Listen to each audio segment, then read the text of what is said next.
কুরাইশদের নেতৃত্ব দিত 7 জন নেতা, 7 জন বুদ্ধিজীবী, 7 জন থিঙ্ক ট্যাঙ্ক বা পলিসি মেকার। কয়জন? থিঙ্ক ট্যাঙ্কস ছিল তাদের কয়জন? 7 জন। পলিসি মেকার, বুদ্ধিজীবী বলতে পারেন, আমাদের দেশও আছে। তবে তাদের দৌড় কতটুকু আপনারা দেখছেন, সেদিকে আর গেলাম না।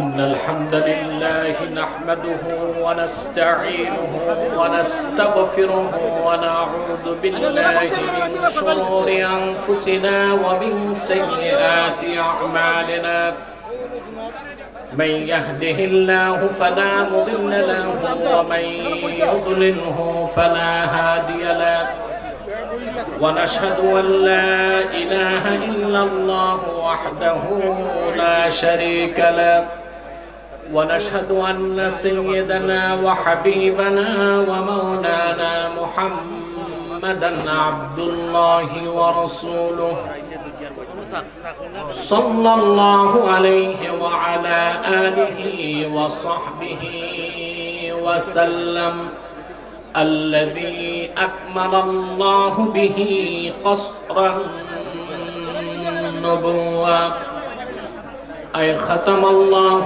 به النبوة وحكما لا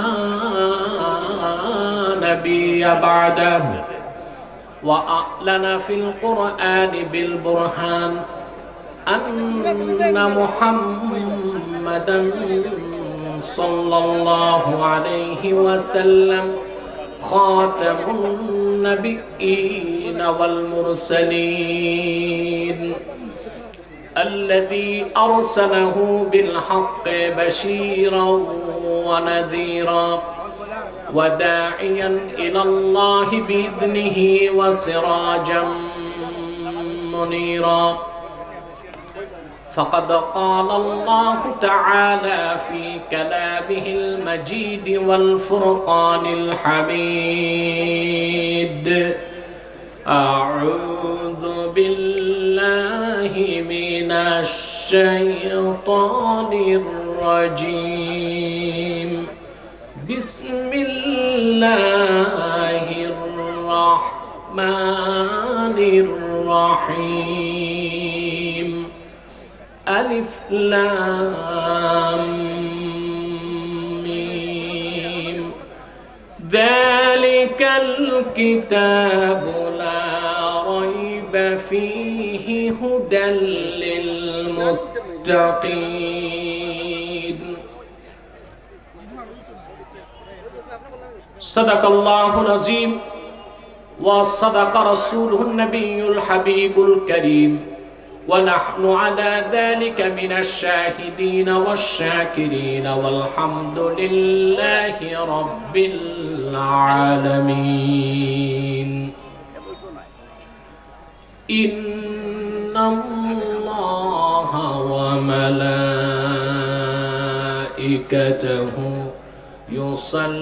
يصلون على النبي يا أيها الذين آمنوا صلوا عليه وسلموا تسليما اللهم صل على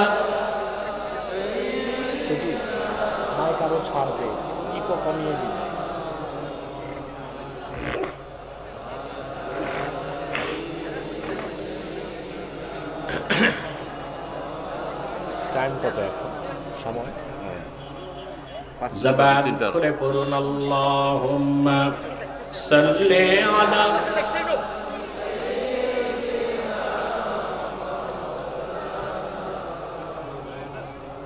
ওয়া আলা আলি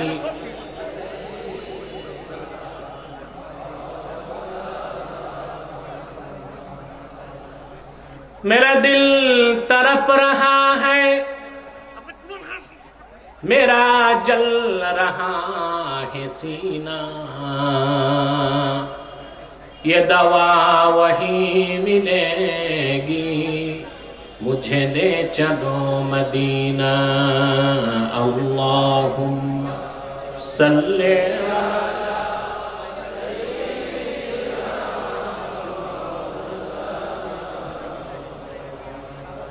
وعلى آله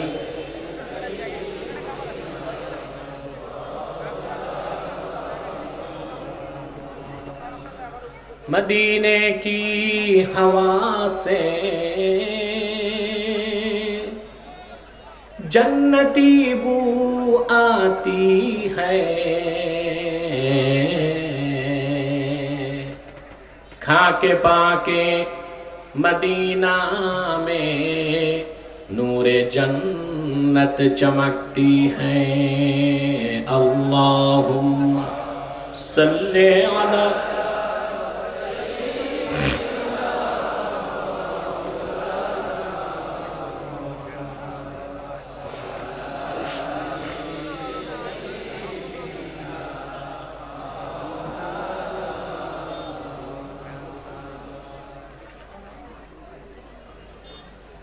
मुहम्मदुन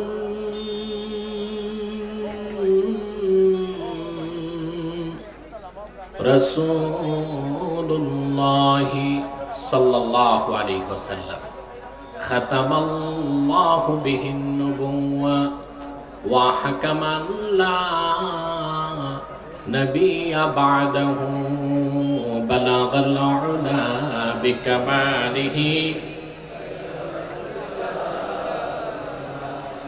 हसनत जमीअ खिसालिही सल्लु अलैहि।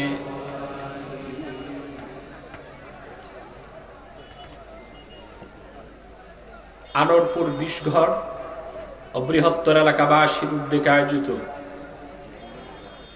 আজকের মাহফিলের সম্মানিত সভাপতি শাহ মোহাম্মদ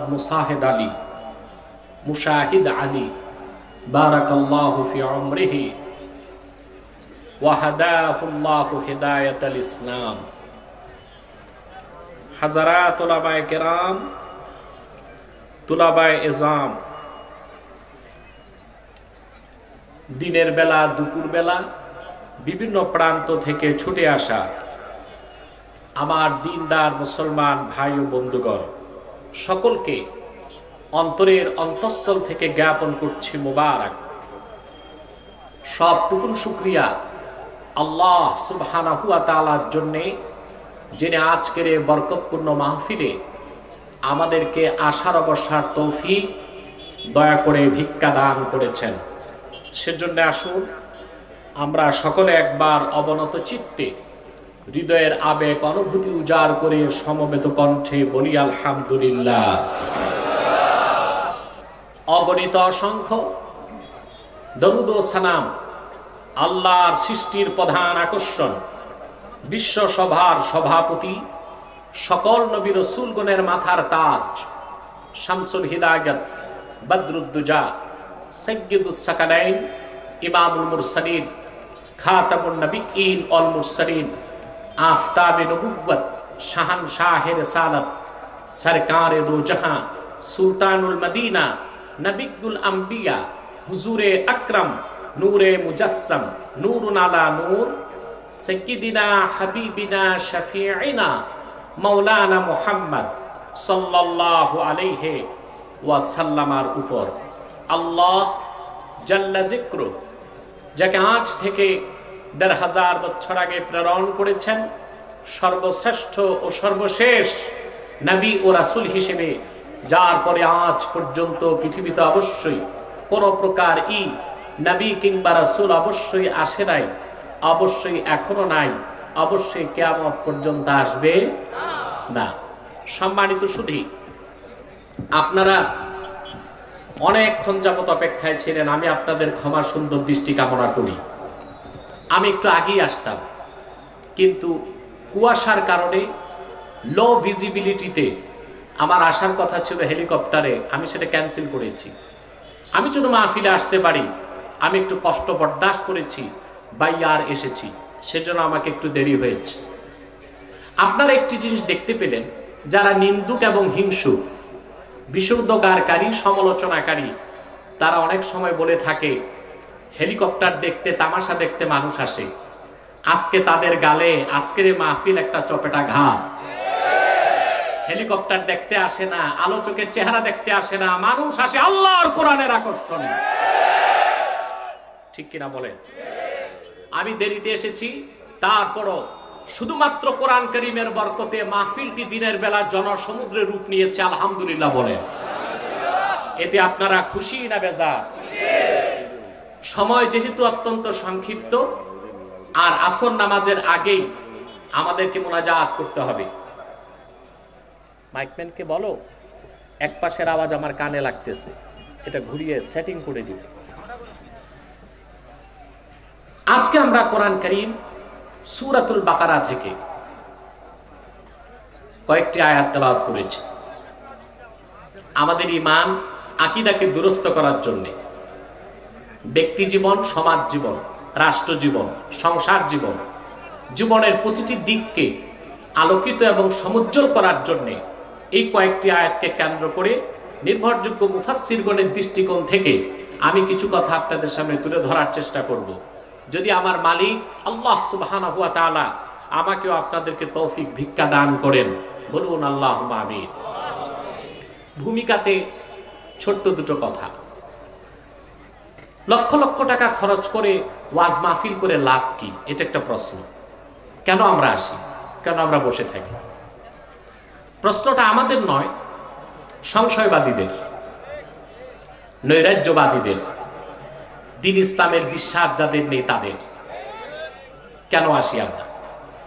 প্রথম কারণ হচ্ছে কোরআন কারীমের মধুর আচ্ছাদন স্বাদ যারা পেয়েছে, আল্লাহর কোরআন থেকে তাদের দূরে রাখা যায় না। রাখা যায়? আমরা এসেছি, মাহফিলের উদ্দেশ্য হলো ঈমানকে বৃদ্ধি করা, আকীদাকে দুরস্ত করা, কোরআন সুন্নাহ মোতাবেক জীবন চলার ক্ষেত্রে দিক ও নির্দেশনা গ্রহণ করা। এটা একটি লাভ। দ্বিতীয় ফায়দা, আপনারা এখানে এসেছেন, মাহফিল যত বেশি হবে ব্যক্তির কল্যাণ হবে, রাষ্ট্রের উন্নতি হবে। বলবেন সেটা কিভাবে? মাহফিলের সাথে রাষ্ট্রের কি সম্পর্ক? প্রশ্ন আসে না? কথা বলেন, আমি তার ব্যাখ্যা দিচ্ছি। ব্যক্তির কল্যাণ হলো আপনারা এসেছেন, হেঁটে এসেছেন, আল্লাহ পাক প্রতি কদমে 10টি নেকি আপনাদের দান করেছেন। একটু বড় গলায় বলেন সুবহানাল্লাহ। খুশি হয়ে থাকলে বলেন আলহামদুলিল্লাহ। বসে আছেন, প্রতি শ্বাসে 10টি নেকি হচ্ছে। মুনাজাত করে বাড়ি যাবেন, শিশুর মতো নিষ্পাপ হয়ে ঘরে ঢুকবেন। বিশ্বাস হয়? এটা আমার কথা না, সহিহ হাদিস। আল্লাহর হাবিব ইরশাদ করেছেন, মুমিন যখন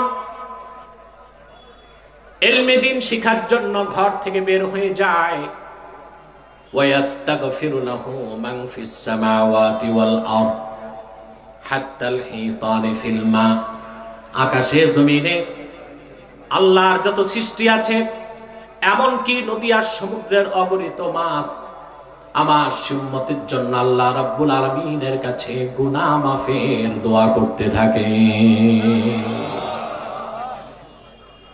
স্টেজে ডিস্টার্ব হচ্ছে, সাউন্ড গুলো বন্ধ করতে হবে, ওয়্যারলেসের সাউন্ডটা কমাতে হবে। কথা শুনতে পাচ্ছেন? আমাদের জন্য দোয়া চলতেছে, আলহামদুলিল্লাহ বলে। আকাশে জমিনে নদী আর সমুদ্রে আল্লাহর সৃষ্টিগুলো বলছে আল্লাহর কাছে, আল্লাহ তোমারই বান্দা যারা কোরআনকে ভালোবেসেছে তাদের গুনাহ মাফ করে দাও। তোমরা আজকে মারতেছো না, এতগুলো মানুষ আওয়াজ নাই, একটু বড় গলায় বলো সুবহানাল্লাহ।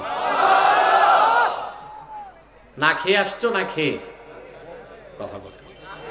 আমিও না খেয়েই একরকম এসেছি, তাতে সমস্যা কি? আমরা তো রোজা রেখে অভ্যস্ত, ঠিক কিনা? প্রিয় ভাই বন্ধুগণ, আকাশে জমিনে সব জায়গায় দোয়া হচ্ছে আমাদের জন্য, আল্লাহ যেন আমাদের মাফ করে দেন। আমাদের গুনাহকে আল্লাহ মাফ করবেন না? জোরে বলেন, করবেন না? এতে আমরা খুশি না বেজা?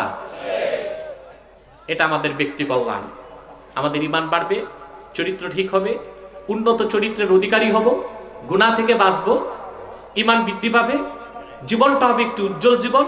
এবং এখন মাহফিল বেশি হলে রাষ্ট্রের কি কল্যাণ তা তো বুঝাতে হবে। তা বুঝাতে বই পড়ার দরকার নাই, আর দূরে দেখার দরকার নাই, খুব কাছ থেকে বাস্তব একটি উদাহরণ দিচ্ছি। করোনা পরিস্থিতিতে গোটা দুনিয়া বিপর্যস্ত, তুলনামূলক বাংলাদেশ খুব ভালো আছে। আলহামদুলিল্লাহ বল, ভালো আছে না? আপনারা শুনেছেন ওয়ার্ল্ড হেলথ অর্গানাইজেশন বলেছিল মার্চে করোনা বাংলাদেশে ঢোকার পরে যে মে থেকে জুন মাসের মধ্যে বাংলাদেশে 6 থেকে 7 লক্ষ মানুষ মারা যাবে। একটি বছর পেরিয়ে গেল, 8,000 মানুষও বাংলাদেশে মরে নাই। সরকার, প্রশাসন, বুদ্ধিজীবী, জনগণ চিন্তা করেছেন কেন কেন বাংলাদেশ বেঁচে গেল? শুধু কি তাই? করোনার অদৃশ্য বোমায় যুক্তরাষ্ট্রের মতো পরাশক্তি ধরাশক্তিতে পরিণত হয়ে গেছে। উল্টো বাংলাদেশের অর্থনীতি, এটা রেমিটেন্স বেড়ে গেছে। দক্ষিণ এশিয়ায় বাংলাদেশের মানুষ এখন সবচেয়ে ধনী, মাথা পিছু আয় তাদের $1800 পেরিয়ে গেছে। বাংলাদেশ এখনো মধ্য আয়ে ঢুকে নাই, এখনো poorest country in the world, গরিব দেশ।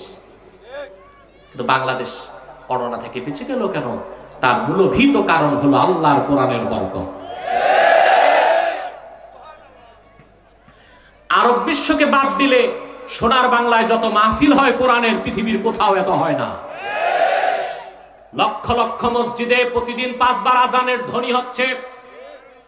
মাদ্রাসাগুলোতে ফুলের মতো কোমল সুন্দর বাচ্চাগুলো সকাল বিকাল কোরআনের তেলাওয়াত করছে। গোটা সারা বাংলায়, বাংলাদেশের প্রতিটি জনপদে কোরআনের মাহফিলের আওয়াজ হচ্ছে। সেজন্যই বাংলাদেশে রহমতের বৃষ্টি বর্ষিত হয়েছে। আল্লাহ পাক করোনার গজব থেকে বাংলাদেশকে রক্ষা করেছে।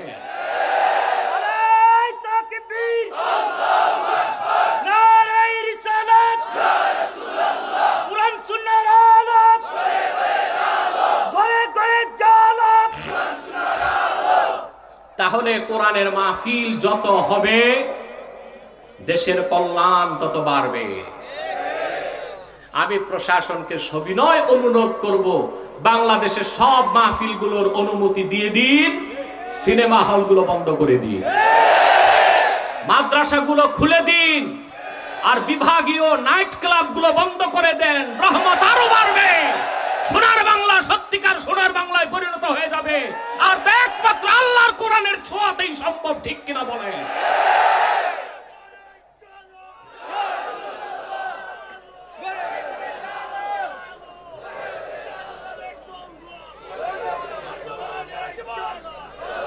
আমার ভাইরা, তাহলে কোরআনের মাহফিল বাংলাদেশে যত হবে, ব্যক্তির কল্যাণ, রাষ্ট্রের কল্যাণ, ঠিক কিনা?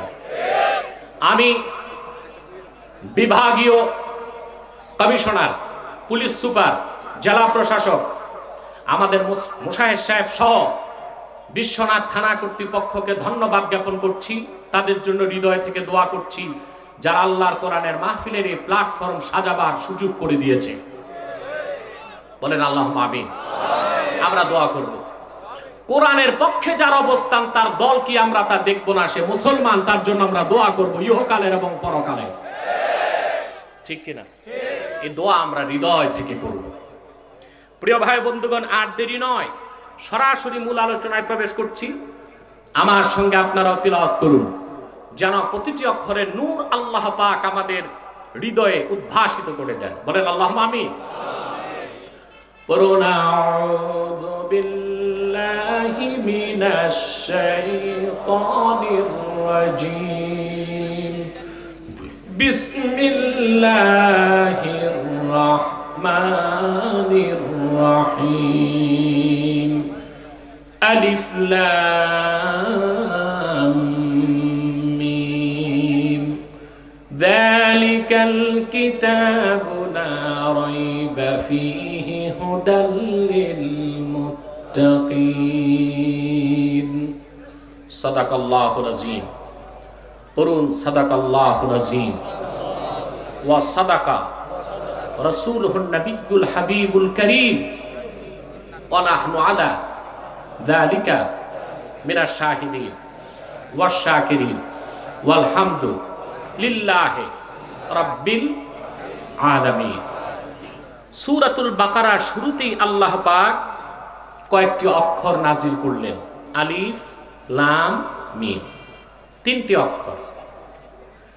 তাফসীরের ভাষায় বলা হয় হুরুফুল মুকাত্তাআত। এই অক্ষরগুলোর অর্থ কি, ব্যাখ্যা কি আমাদের জানা সম্ভব না। চরম রহস্যময় অক্ষরমালা, সুবহানাল্লাহ। সব মুফাসসির হুরুফে মুকাত্তাতের ব্যাখ্যায় ব্যাপক আলোচনার পর চূড়ান্ত মত ব্যক্ত করেছেন, আল্লাহু আ'লামু বিমুরাদিহি বিযালিক। এগুলোর সঠিক অর্থ ব্যাখ্যা আল্লাহ তাআলাই ভালো জানেন। তবে আমার একটি মত আছে, আল্লাহ তো অবশ্যই জানেন, আল্লাহ রাসূলও জানতেন, ঠিক কিনা? যদি বলা হয় না রাসূলুল্লাহ জানতেন না, তাহলে তো বলতে হবে অক্ষরগুলো অনর্থক নাজিল হয়েছে। কোরআনে অনর্থক একটি অক্ষরও কি নাজিল হয়েছে? কারণ কোরআনের শুরু থেকে শেষ প্রতিটি বাক্যের, প্রতিটি শব্দের, প্রতিটি অক্ষরের ব্যাখ্যা আল্লাহ পাক তার রাসূলকে করে দিয়েছেন। ইকো চলবে না, মাইকম্যানকে বলো ইকোটা বন্ধ হবে, ইকোটা বন্ধ করে দিবে।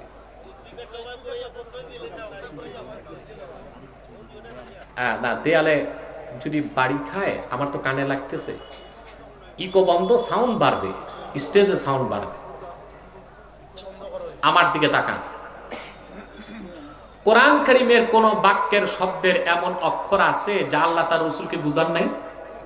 থাকতে পারে? একটু জোরে মাতো না ভাই।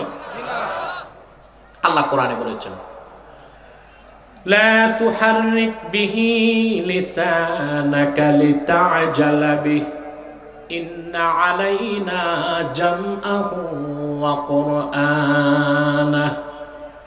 মুহাম্মদ সাল্লাল্লাহু আলাইহি ওয়াসাল্লাম পবিত্র কোরআনকে আত্মস্থ করার জন্য দ্রুত আপনার জিহ্বা মুবারক সঞ্চালন করবেন না, তার দরকার নাই। বরং আপনি কোরআন যখন নাজিল হবে শুধু শুনবেন, আপনার সিনায় কোরআনকে জমা করে দেবার দায়িত্ব আমি আল্লাহ। ফাইদা ক্বরানাহু ফাত্তাবি কুরআনা। আমি যখন কোরআন নাজিল করব আপনি শুধু শুনেন। সুম্মা ইন্না আলাইনা বায়ানা। কোরআন আপনার সিনায় জমা করার দায়িত্ব আমি আমার আল্লাহ। কোরআনকে আপনার কাছে ব্যাখ্যা করে বুঝায় দেওয়ার দায়িত্ব আমি আল্লাহ। তাহলে কোরআনের শুরু থেকে শেষ পর্যন্ত এমন কোন বাক্যের, এমন কোন শব্দের অক্ষর নাই যেটার অর্থ রাসূলুল্লাহ নিজে জানতেন না, ঠিক কিনা বলেন? তাহলে আলিফ লাম মিম এই অক্ষরগুলো, হুরুফে মুকাত্তাত গুলোর অর্থ আল্লাহ জানেন, আর আল্লাহ আপন রাসূলকে জানিয়ে দিয়েছিলেন। কথাটা বুঝতে পেরেছেন? তারপর আল্লাহ পাক বলেন, যালিকাল কিতাব লা রাইবা ফি। এ হলো মহাগ্রন্থ কিতাব কোরআন, এর মধ্যে কোনো সন্দেহ নাই, কোনো সংশয় নাই। বলেন সুবহান। কোরআন কারীমের শুরুতেই আল্লাহ পাক বিশ্ববাসীকে স্যাটিসফাইড করে দিলেন। কোরআনের শুরু থেকে শেষ পর্যন্ত প্রতিটি বাক্যের, প্রতিটি শব্দের, প্রতিটি অক্ষর মহাসত্যের সর্বোচ্চ মানদণ্ডে উত্তীর্ণ, যেখানে কোনো সন্দেহ নাই, সংশয় নাই, সন্দেহের কোনো অবকাশ নাই। আওয়াজ করে বলেন সুবহান। কে বলেছেন? কোরআনে যে সন্দেহ নাই, আল্লাহর এই কথার চ্যালেঞ্জের মোকাবেলায় কোন শক্তি পৃথিবীতে দাঁড়াতে পেরেছে? সেকালে, একালে, পারবে কোন কালে? সুবহানাল্লাহ বলবেন। প্রতিটি জিনিস যাচাই করার, বাছাই করার একটা মানদণ্ড থাকে। কি থাকে? আমার কথা বুঝতেছেন? কানে ঢুকতেছে? একটু কথাও বলেন। আমার সাথে আপনাদের একটা রিলেশন থাকতে হবে, ঠিক কিনা? তাহলে আমি কথা বলে আনন্দ পাবো, আপনারাও বুঝবেন, ঠিক কিনা? কোরআন প্রতিটি জিনিস যাচাই বাছাই করার একটা মানদণ্ড আছে। কি আছে? আছে না? আপনার শরীর সুস্থ কি অসুস্থ, এটা যাচাই বাছাইয়ের মানদণ্ড হচ্ছে মেডিকেল সায়েন্স, ঠিক কিনা? স্বর্ণ আসল সোনা না লোহা না তামা না রূপা, তা যাচাই বাছাই করার একটা মানদণ্ড আছে, কোষ্টি পাথর, ঠিক কিনা? যে কোনো মতবাদ, মতাদর্শ যাচাই বাছাইয়ের একটা মানদণ্ড আছে। কোরআন কি দিয়ে যাচাই করবেন যে আল্লাহর বাণী? প্রশ্ন আসে না? কোরআন কারীম আল্লাহর শ্রেষ্ঠ কুদরত, মুহাম্মদ সাল্লাল্লাহু আলাইহি সাল্লামের শ্রেষ্ঠ মুজিজা কোরআন কারীম এমন জিনিস যা যাচাই করার বাছাই করার কোনো মানদণ্ড নাই। কোরআনের প্রমাণ নিজেই কোরআন। একটি ফুটন্ত গোলাপ দেখলেই যেমন মনের ভিতরে ইয়াকিন পয়দা হয় এটা একটা ফুল, মধ্যাহ্নের দিবাকর সূর্যের দিকে তাকালে যেমন বোঝা যায় এটা সূর্য, উন্মুক্ত মনে কেউ যদি কোরআন তেলাওয়াত করে, তেলাওয়াত করলে সে বুঝবে এটা মানব রচিত নয়, আল্লাহর বাণী। কোরআনের প্রমাণ কোরআন নিজেই, সুবহানাল্লাহ। কারণ এর মধ্যে কোনো সন্দেহ নাই, কোনো সংশয় নাই। পৃথিবীতে যারা সংশয়বাদী, নৈরাজ্যবাদী, জড়বাদী, ইহজাগতিক, আপনারা যাদেরকে চিনেন যে নামটা বললে নাস্তিক, তাদের সবকিছু যাচাই বাছাই করার মানদণ্ড হলো বিজ্ঞান। আল্লাহর ওয়াস্তে তোমরা সব বজ্ঞা, বই যাও বলা যায়। প্রিয় ভাই বন্ধুগণ, সংশয়বাদী যারা, ইহজাগতিক, জড়বাদী আছে না, তাদের আরেকটা নাম হচ্ছে ন্যাচারালিস্ট, প্রকৃতিবাদী। ওনারা মনে করে সবকিছু ন্যাচারাল সিলেকশন, প্রাকৃতিক নির্বাচন। নওয়াজবিল্লাহ বলে। তারা বিজ্ঞান পূজারী, সবকিছুতে বিজ্ঞানকেই প্রাধান্য দেয়। আর আমি বলে যাচ্ছি, আমি বলে থাকি, বিজ্ঞানের 70% হচ্ছে রূপকথা। কেমন রূপকথা? যেমন কসমোলজি বিজ্ঞানের একটা শাখা আছে, সৃষ্টিতত্ত্ব। তার একটা গল্প তৈরি করছে চমৎকার, যে আজ থেকে 450 কোটি বছর আগে, তার মানে 4.5 বিলিয়ন বছর আগে পৃথিবীতে ছিল পানি। পানির আগে আরেকটা কাহিনী আছে, ওইটা আর বলতেছি না, আমি দ্বিতীয় কাহিনী বলি বিজ্ঞানের। কি ছিল? কত বছর আগে? 450 কোটি বছর আগে, 4.5 বিলিয়ন ইয়ার্স এগো। 450 কোটি বছর আগে ছিল পানি, এটা দেখছে কি? প্রশ্ন আসে? বেশ ভালো কথা। তারপর কি হলো? তারপর কোটি কোটি বছর পরে সমুদ্রের পাথরের মধ্যে সালোক সংশ্লেষণের মাধ্যমে সূর্যের তাপে কিছু উদ্ভিদ জাতীয় জীব জন্ম নিল। ধীরে ধীরে তা পরিণত হলো এককোষী জীব অ্যামিবাতে। অ্যামিবা ফিউশন এর মাধ্যমে প্রাণীতে রূপ নিতে নিতে এটা হলো একটা জলজ প্রাণী। তারপর বিবর্তনবাদ, যেটা ডারউইনের গাঁজাঘুরি মতবাদ, সেটা এক সময় হয়ে গেল ব্যাং। ব্যাং ধীরে ধীরে বিবর্তনে হয়ে গেল বানর। তারপর বানরের এখন থেকে 27 কোটি বছর আগে, বানরের বয়স যখন 2 কোটি বছর, তখন বানর লেজ পড়ে গেল, সোজা দাঁড়ায় গেল, হয়ে গেছে মানুষ। এটা দ্য থিওরি অফ এভোলিউশন বিবর্তনবাদে চার্লস ডারউইন বলেছে। আহা, এই মতবাদ লেখার সময় যে ডারউইন সাহেব কয় পোটলা মেয়াদ উত্তীর্ণ গাঁজা খাইছে, এটার হিসাব আমার কাছে না। এটা মেয়াদের গাঁজা খাইলেও মানুষ এত পাগল হয় না। ওই শুনতেন না বাল্যকালে নানি দাদিরা ঠাকুরমার ঝুলি গল্প শোনাইতো নাতিকে, রূপকথা। কি? এক দেশে ছিল এক রানী, রানীর ছিল এক ঘোড়া, ঘোড়ার ছিল 8 পা, 6টা লেজ, 3টা মাথা, 4টা পাখা। এই শুনতে শুনতে নাতি কখন ঘুমিয়ে যেত, যাকে আমরা বলি আষাঢ়ে গল্প। বিজ্ঞানের 70% রূপকথা, কাল্পনিক, আষাঢ়ে গল্প। 20% হচ্ছে থিসিস বা অ্যান্টিথিসিস, ধারণা। 10% হচ্ছে প্রমাণিত। সে 10% সত্য বিজ্ঞান দিয়ে 100% মহাসত্য কোরআনকে জাস্টিফাই করা যাবে না। কোরআন দিয়ে বিজ্ঞানকে জাস্টিফাই করতে হবে, ঠিক কিনা বলে? মহাসত্যের সর্বোচ্চ মানদণ্ডে উত্তীর্ণ একমাত্র মহাসত্যের মাপকাঠি, মহাসত্যের সর্বোচ্চ মানদণ্ডে উত্তীর্ণ আল্লাহর 30 পারা কোরআন। সুবহানাল্লাহি বিহামদিহি, সুবহানাল্লাহিল আযীম। আমি আগে বলেছি, একটা ফুল দেখলে যেমন বোঝা যায় এটা কি, জোরে মাতো না ভাই। সূর্য দেখলে বোঝা যায়। এই কোরআন খুললেই কোরআন বলে দেয় আমি আল্লাহর বাণী। আসেন এটার প্রমাণ নেন। আল্লাহর হাবিবের শ্রেষ্ঠ মুজিজা কোরআনুল কারীম যখন নাজিল হয়ে গেল, আমার নূর নবী মুহাম্মদ সাল্লাল্লাহু আলাইহি ওয়াসাল্লাম কোরআন যখন তিলাওয়াত করতে লাগলেন, কাফের মুশরিক, মক্কার কাফের মুশরিক যারা রাসূলুল্লাহর নূরময় জবান থেকে কোরআনের মধুর বাণী শুনতে লাগলো, তাদের প্রত্যেকের হৃদয় বিগলিত হতে লাগলো, কোরআনের প্রতি তারা দুর্বল হতে লাগলেন।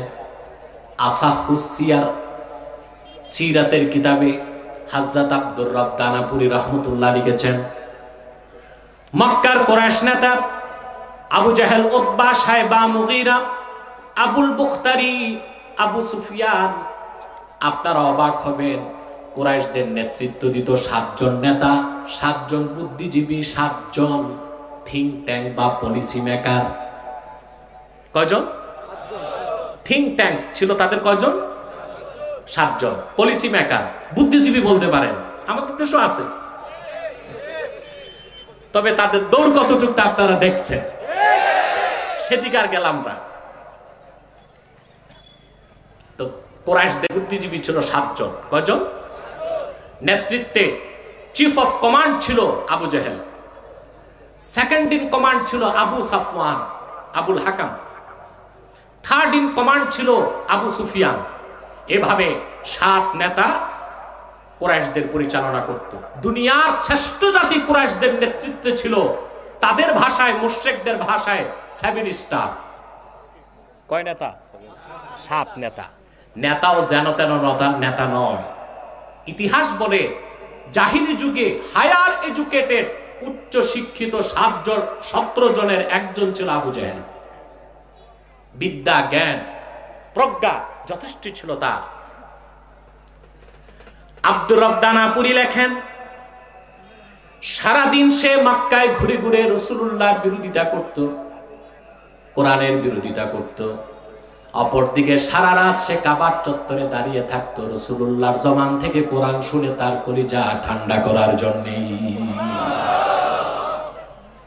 এমন এক মহাবিশ্বের বিস্ময় 30 পারা কোরআন।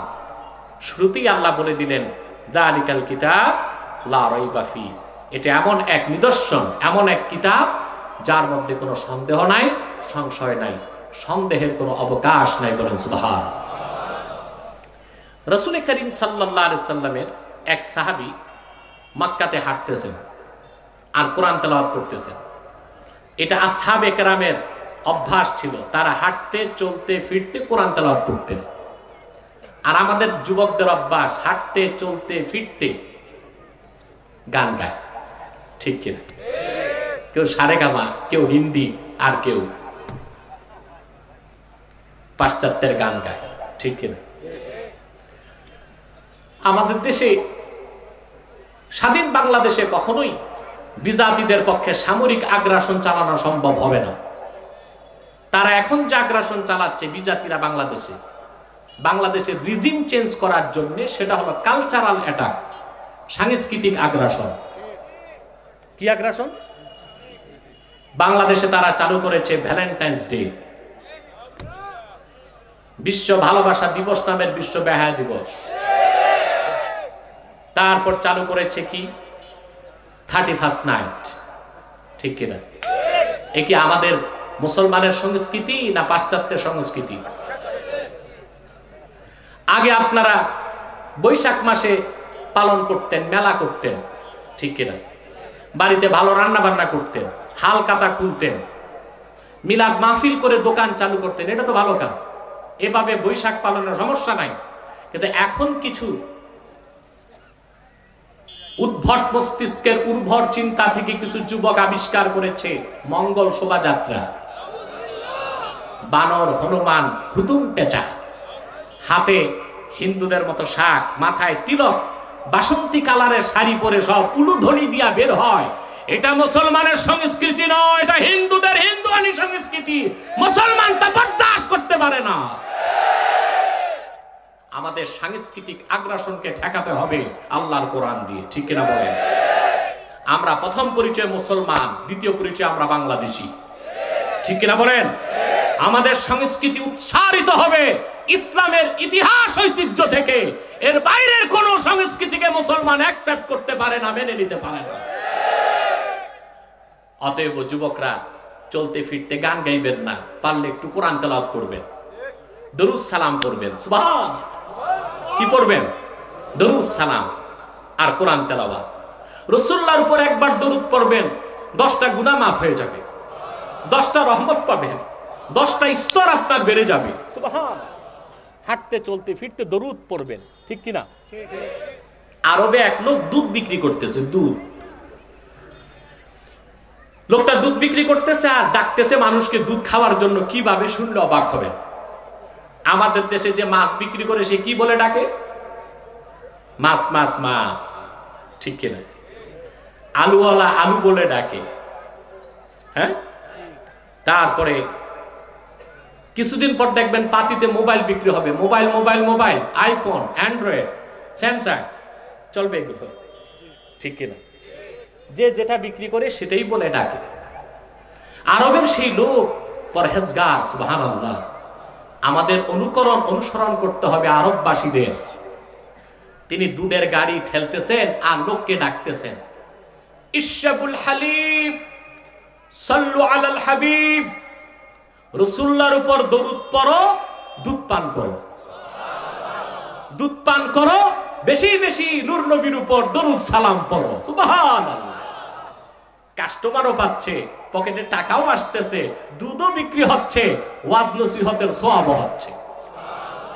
আমরা একটু লাইফ স্টাইলটা চেঞ্জ করলেই তো দো জাহানে কামিয়াব হতে পারে, ঠিক কিনা? লোকটা ডাকতে পারতো কি বলে? বলেন না? এটা এই যে দুধ দুধ দুধ বললে ওর বেচা কেনা হইতো, সওয়াব হইতো। সে কি করলো? সে বলতে লাগলো, ইশরাবুল হালিব সাল্লু আলাল হাবিব। দুধ পান করো, রাসূলুল্লাহর উপর দরুদ সালাম পড়ো। সুবহানাল্লাহ। আমাদের সংস্কৃতি, অভ্যাস, লাইফ স্টাইলকে, কালচারকে চেঞ্জ করতে হবে। কথা বুঝতে পেরেছেন? আপনি অবাক হবেন, আজকে দৈনন্দিন জীবনের উন্নতি, অগ্রগতি, সুস্বাস্থ্যের জন্য বিজাতিরা কোরআন সুন্নাহর লাইফ স্টাইলকে গ্রহণ করছে। চায়না ফুজিয়ানা অ্যাগ্রোকালচার অ্যান্ড ফরেস্ট্রি ইউনিভার্সিটির গবেষক চাইনিজদের জীবন যাত্রা কিরকম, তারা এত সুস্থ কেন? আমাদের দেশের মানুষ 50 বছর বয়স হলে লাঠি হাতে নেয়, চায়নাতে 70 বছর বয়সে ওরা দৌড়ায়। স্বাস্থ্য এত ভালো কেন? অবাক হয়ে যাবেন। আমি সেই থিসিস পড়ে দেখলাম গবেষকের, তারা পরকালীন মুক্তির জন্য ইসলামকে গ্রহণ করে নাই, ইহজাগতিক কল্যাণ, নেতৃত্ব, কর্তৃত্ব, দুনিয়ার সমৃদ্ধির জন্য হাদিসকে মানতেছে। তাদের প্রথম দিনের শুরু হয় যেটা আর্লি টু রাইজ, ফজরের সময় তারা ঘুম থেকে উঠে। আর বাংলাদেশে 80% মুসলমান সকাল 10টায় ঘুম থেকে উঠে, সারা রাত টেলিভিশন দেখে, মোবাইল দেখে, ঠিক কিনা? আর ওরা বেদিন ঘুম থেকে উঠে কখন? সূর্য ওঠার আগে। অবাক হবেন, চায়নাতে স্কুলগুলো চালু হয়ে যায় সকাল 7টায়, আর বিশ্ববিদ্যালয়গুলো চালু হয় সকাল 8টায়। সে দেশে যত বড় সরকারি কর্মকর্তা সকাল 8টায় তার অফিসে থাকতে হবে। আমাদের দেশের অফিসাররা সকাল 10টায় ঘুম থেকে উঠে সকাল 11টায় প্রাতরাশ করে রেডি হয়ে অফিস যেতে যেতে দিনের অর্ধেক গেছে। আর সকাল 8টায় তাদের অফিস, আদালত, ভার্সিটি চালু হয়ে যায়। দুপুর 12:30টায় সব বন্ধ, স্কুল, কলেজ, অফিস, আদালত, দফতর বন্ধ। 12:30 থেকে 12টা থেকে 12:30 তারা ভাত খায়। আর 12:30 থেকে 2টা পর্যন্ত সব অফিস, আদালত, স্কুল, কলেজে পর্দা টাঙ্গিয়ে 1.5 ঘন্টা ঘুমায়। এই যে দুপুরে খাওয়ার পর ঘুমানো, এইটাকে বলা হয় কাইলুলা। সুবহানাল্লাহ। রাসূলুল্লাহ সাল্লাল্লাহু আলাইহি ওয়াসাল্লাম বলেছেন, আমার যে উম্মত কাইলুলা করলো না সে শয়তান। এই হুকুমটা আমরা মানতে পারি না, কিন্তু তারা মানতেছে। 1.5 ঘন্টা তারা ঘুমাবে। তারপরে 2টা বাজে উঠে তারা তাদের কাজ শুরু করবে, বিকাল 5টায় সব কাজ শেষ। বাড়িতে যে 6টা থেকে রাত 7:30টার মধ্যে তারা রাতের খাবার খেয়ে ফেলে। হাদিসে এসেছে সুন্নাত হলো এশার নামাজের আগেই খানা খেয়ে ফেলা। এশার নামাজের পর কথাও বলা ঠিক না, কাজও ঠিক না, ঘুমায় যেতে হবে। আজ শুধু জীবনযাত্রার ক্ষেত্রে সুবহানাল্লাহ হাদিসের সংস্কৃতিকে গ্রহণ করে চাইনিজরা দুনিয়ার কর্তৃত্ব নেতৃত্বে প্রথম সারিতে চলে গেছে। আর আমরা না পরকালের মুক্তির জন্য কোরআন হাদিস মানতেছি, না ইহকালের জন্য, ঠিক কিনা? অতএব আমাদেরকে ইসলাম নিঃসারিত সংস্কৃতি গ্রহণ করতে হবে। সাহাবী হাঁটতেছেন, কোরআন তেলাওয়াত করতেছেন, 2টা আয়াত মনে পড়ছে? কথা বলেন। রাসূলুল্লাহর সাহাবী কোরআন তেলাওয়াত করছেন আর হাঁটতেছেন। ফাসদা বিমা তুমার ওয়া আরিদ আনিল মুশরিকিন। কোরআন কারীমের 2টো আয়াতের আওয়াজ কোন এক অবিশ্বাসী কাফেরের কানে চলে গেল। কোরআনের 2 আয়াতের মধুর তেলাওয়াত আর আকর্ষণ কাফের লোকটার হৃদয়কে টেনে ধরল। সাহাবী হাঁটতেছেন, পিছনে কাফেরটাও হাঁটতেছে, শুধুমাত্র কোরআনের 2 আয়াত শোনার জন্য। সুবহানাল্লাহ বলবেন। কুরাইশ যারা কাফের ছিল কাফের, মনে কষ্ট নেবেন না, তারা ছিল আরববাসী, আমাদের চেয়ে বেশি তারা কোরআন বুঝতো, ঠিক কিনা? আবু জেহেল কোরআন বুঝে নাই, অনেক বুঝেছে। আমরা যা বুঝেছি তার থেকে কোনো অংশ কম, কিন্তু কপাল পোড়া, হেদায়েত পায়নি। সাহাবী তেলাওয়াত করতে করতে কাবার চত্বরে চলে আসলেন, পিছনে কাফেরটাও আসলেন। কিতাবুশ শিফা বিতারিফি হুকুকিল মুস্তাফা কিতাবে কাজী আয়াজ লেখেন, সেই কাফের লোকটি কাবার চত্বরে এসে সাজদায় চলে গেল। লোকেরা জিজ্ঞেস করলো, লিমা সাজাদতা ইয়া ফুলান, ও আল্লাহর বান্দা তুমি কেন সাজদা করলা? সে জবাব দিয়েছে, ওয়াল্লাহি লাকাদ সাজাদতু লিফাসাহাতিহি, কাবার মালিক আল্লাহর কসম, কোরআনের তেলাওয়াত, তার ছান্দসিকতা, শব্দের প্রাঞ্জলতা, কোরআন কারীমের মহত্ব বড়ত্ব আমাকে মাথা সোজা করে রাখতে দেয় নাই। আল্লাহর কোরআনের সামনে সেই জন্য আমি সাজদায় পড়ে গিয়েছি। কোরআন কারীম, এর মধ্যে কোনো সন্দেহ নাই, কোনো সংশয় নাই। কোরআনের প্রমাণ নিজেই কোরআন। বলেন সুবহানাল্লাহ। একটু আওয়াজ করে বলেন সুবহানাল্লাহ। ইসলামের প্রাথমিক অবস্থায় মক্কাতে হজের সময় বাহির থেকে লোক আসত। জাহিলি যুগেও হজ চলতো, আপনারা আমার কথা শুনতেছেন? তো যখন আরবের বাহির থেকে লোক আসতো, আল্লাহ রাসূল তাদেরকে দ্বীনের দাওয়াত দিতেন, যেন ইসলামের দাওয়াতটা আরবের বাইরেও ছড়িয়ে যায়। কিন্তু আবু জেহেল সে কি করতো? হজের সময় রাসূলুল্লাহ ইসলামের দাওয়াত দিতেন, আর আবু জেহেল ঘুরে ঘুরে বিদেশি যারা ইরাক থেকে, শাম থেকে, ফিলিস্তিন থেকে, হাবাসা থেকে আসতো, ইয়ামান থেকে আসতো, তাদেরকে বলতো, ভাই সাবধান, ভুলেও মুহাম্মদ সাল্লাল্লাহু আলাইহি ওয়াসাল্লামের কাছে যেও না। লোকজন বলতো, কেন? শুনেছি উনি খুব ভালো মানুষ, আল্লাহর আকাশের নিচে ওনার চেয়ে ভালো মানুষ নাই, ওনার কাছে যেতে নিষেধ করো কেন? বলে, শোনো, উনি এমন কিছু কথা শোনাবেন তাতে বাপ দাদার ধর্ম তুমি ঠিক রাখতে পারবা না। বলে, কেন? কি শোনান? বলে, যা শোনান তা আমাদেরও শুনতে ভালো লাগে। কোথায় পান? বলে, ওনার কাছে জিন আসে। রোম দেশের এক হাকিম, হাকিম বুঝেন? ডাক্তার, কবিরাজ না, বিজ্ঞানী, দার্শনিক, চিকিৎসককে বলা হয় হাকিম। আমাদের দেশে যারা সালসা বেচে, কবিরাজি করে, এদের নাম হাকিম সাহেব। অনেক নামই আমরা পরিবর্তন করে ফেলেছি। ম্যারেজ রেজিস্টার যে বগলে খাতা নিয়ে দৌড়ায়, এর নাম দিয়েছি কাজী সাহেব। এ যদি কাজী হয় তো ইসলামী আদালতের জাস্টিসকে কি বলবেন? কথা বলেন। কোরআনের আইন দিয়ে যে আদালত চলে, সেখানে যিনি জাস্টিস হন তার নাম কাজী। আমাদের দেশে যারা কাপড় সেলাই করে, এদের নাম দিয়েছে খলিফা। না, এ লোকটা টেইলার।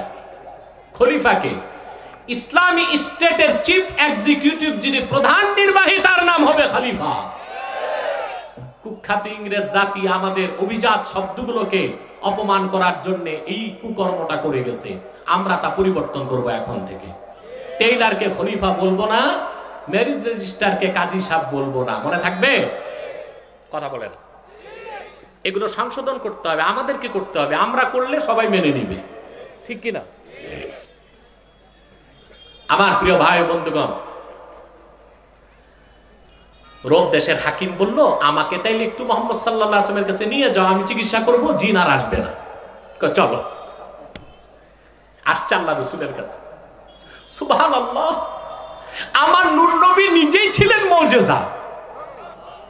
অন্য নবীরা মুজিজা দেখাতেন, রাসূলুল্লাহর চেহারা ছিল মুজিজা, দাঁত ছিল মুজিজা, চুল ছিল মুজিজা। সুবহানাল্লাহ। সেজন্যই তো কোরআনে আল্লাহ পাক তার হাবিবের চেহারার কসম করেছেন, ওয়াদ-দুহা। সুবহানাল্লাহ বলবেন?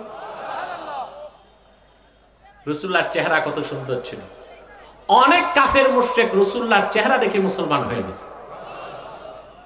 হুজুর যখন হাসতেন, শামাইল তিরমিজি 14 নম্বর হাদিস, ইদা তাকাল্লামা রুইয়া কান-নূর ইয়াখরুজু মিন বাইনি সানায়া।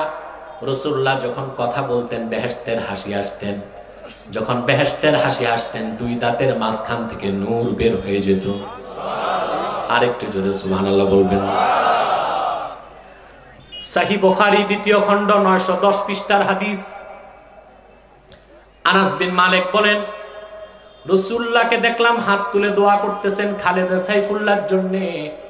হুজুর যখন হাত তুললেন, হাত্তা রাআইতু বায়াদা ইবতাইহি, আমি রাসূলুল্লাহর দুই বগল থেকে নূরের চমক দেখতে পেলাম। আপনার আমার বগলের কি অবস্থা? তা আফ্রিকার জঙ্গল হয়ে আছে। আর সাহাবী বলেন, আনাস বিন মালিক, বুখারী 2য় খণ্ড 910 পৃষ্ঠার হাদিস। সুবহানাল্লাহ বলেন না ভাই, বলেন না সুবহানাল্লাহ। কেমন রাসূলের উম্মত, একটু বুঝার চেষ্টা করেন, তাইলে তো আর ঈমান বিক্রি করবেন না।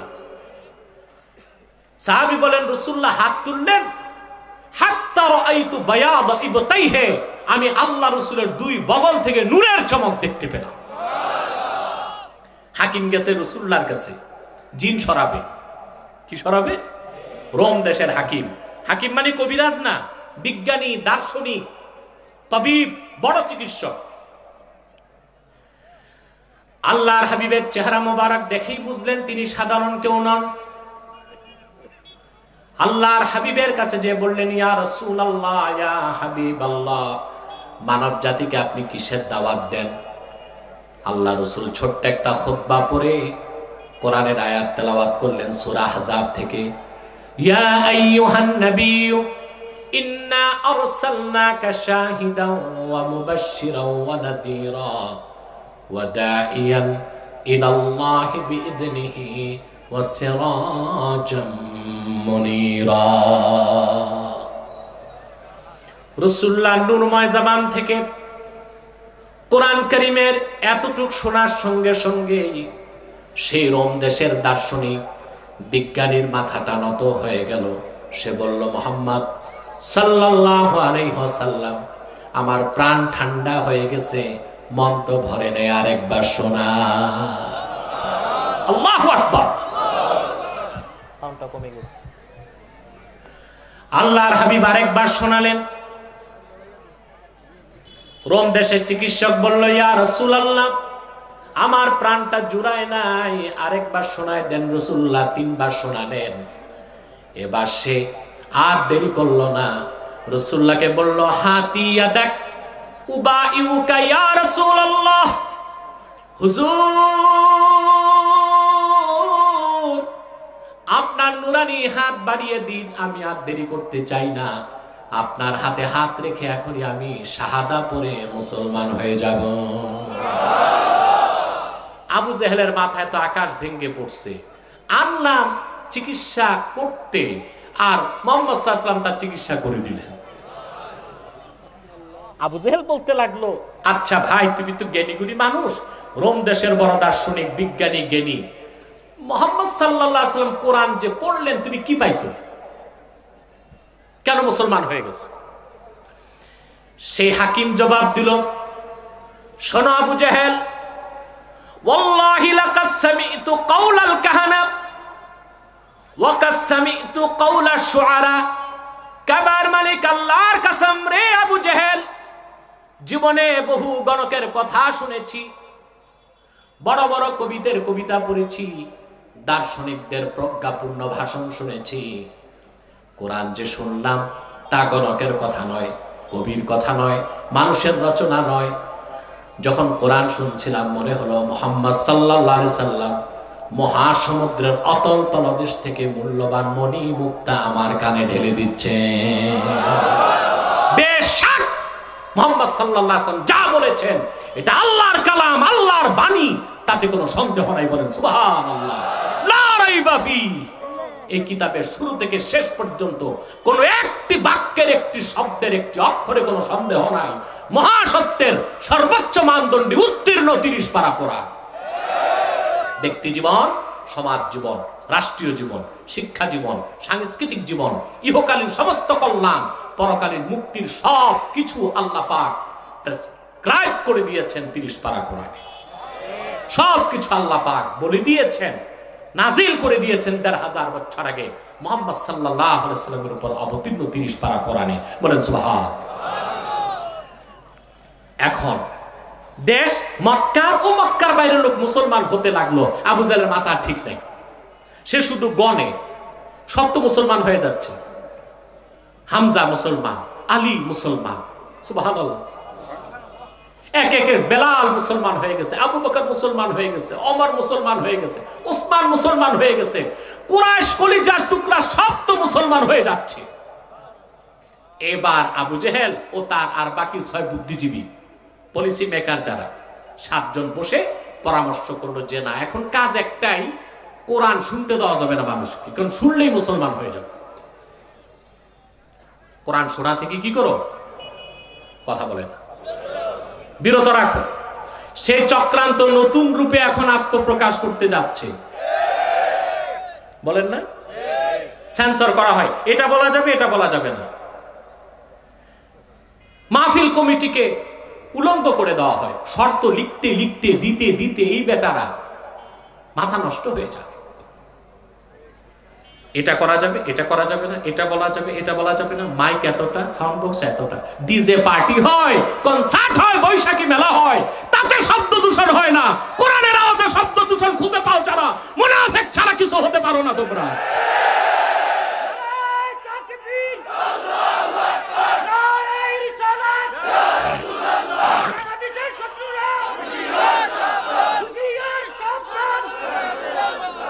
মনে রেখো মুসলমান, 360 আউলিয়ার পদধন্য বাংলাদেশে দল যেটাই হোক, কি আওয়ামী লীগ, কি বিএনপি, কি জাতীয় পার্টি, প্রতিটি মুসলমান তার জীবন থেকে কোরআনকে বেশি ভালোবাসে, ইসলামকে ভালোবাসে।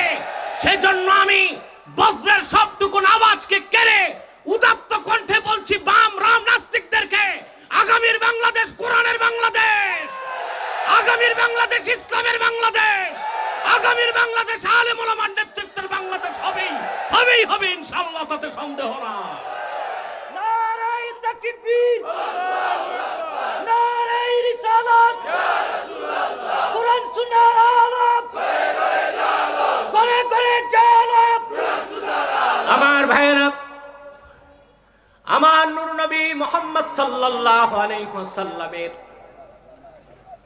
ইসলামের দাওয়াতকে মক্কার কুরাইশরা যেমন বাধা দিয়ে রাখতে পারে নাই, রাসূলুল্লাহর গোলাম যারা রাসূলুল্লাহ রেখে যাওয়া দ্বীনের প্রচার করে তাদের জবানও বন্ধ করা যাবে না।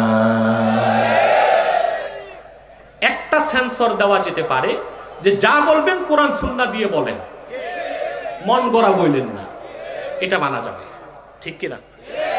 কিন্তু বাক স্বাধীনতা সবার আছে, শুধু আলেমদের নেই, ঠিক কিনা? না, তা চলবে না। কোরআন সুন্নাহয় যা আছে আমরা বলবো, তাতেই ব্যক্তির কল্যাণ, জাতির কল্যাণ, রাষ্ট্রের কল্যাণ, ঠিক কিনা বলেন? কারণ সত্যিকার উলামায়ে কেরাম যারা, তাদের এটা ইচ্ছা না কোন সরকারকে ক্ষমতা থেকে নামায় কাউকে বসানো, এটা তাদের দায়িত্ব না, এটা তাদের কাজ না। তাদের কাজ হচ্ছে ক্ষমতায় কে তা দেখার দরকার নাই, কিন্তু কোরআনের রাজ কায়েম হয়ে যায়। কোরআন সুন্নাহ বিরোধী কিছু দেশে হতে পারবে না। এটাই তাদের একমাত্র সাধনা সংগ্রাম বাংলাদেশে, ঠিক কিনা বলে?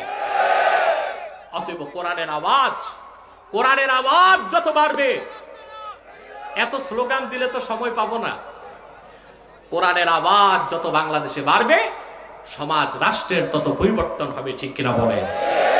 আমরা পৃথিবীতে এখন ঈর্ষণীয় ভূমিকায় চলে গেছি। আমাদের দেখে অন্যরা হিংসা করতেছে। বাংলাদেশের মানুষ শুধু উন্নত হচ্ছে, আমাদের লাইফ স্টাইল চেঞ্জ হয়েছে, ঠিক কিনা বলেন? আমরা ভালো খাই, ভালো পড়ি, ভালো থাকি, সবকিছুর মূলেই খুঁজে দেখবেন কোরআন কারীমের বরকত, ঠিক কিনা? আরব বিশ্বকে বাদ দিলে এত মসজিদ পৃথিবীর কোথাও নাই বাংলাদেশের যত মসজিদ, এত মাদ্রাসা পৃথিবীর কোথাও নাই বাংলাদেশের যত মাদ্রাসা, এত হক্কানি পীর আউলিয়া পৃথিবীর কোথাও নাই বাংলাদেশের যত পীর আউলিয়া, এত কোরআনের মাহফিল কোথাও হয় না বাংলাদেশে যত শীতকালে কোরআনের মাহফিল হয়, ঠিক কিনা বলেন? এটা কোরআনের বরকত। এই বরকত ধরে রাখতে চান? রাজি আছেন সবাই? এই বরকত ধরে রাখতে হবে।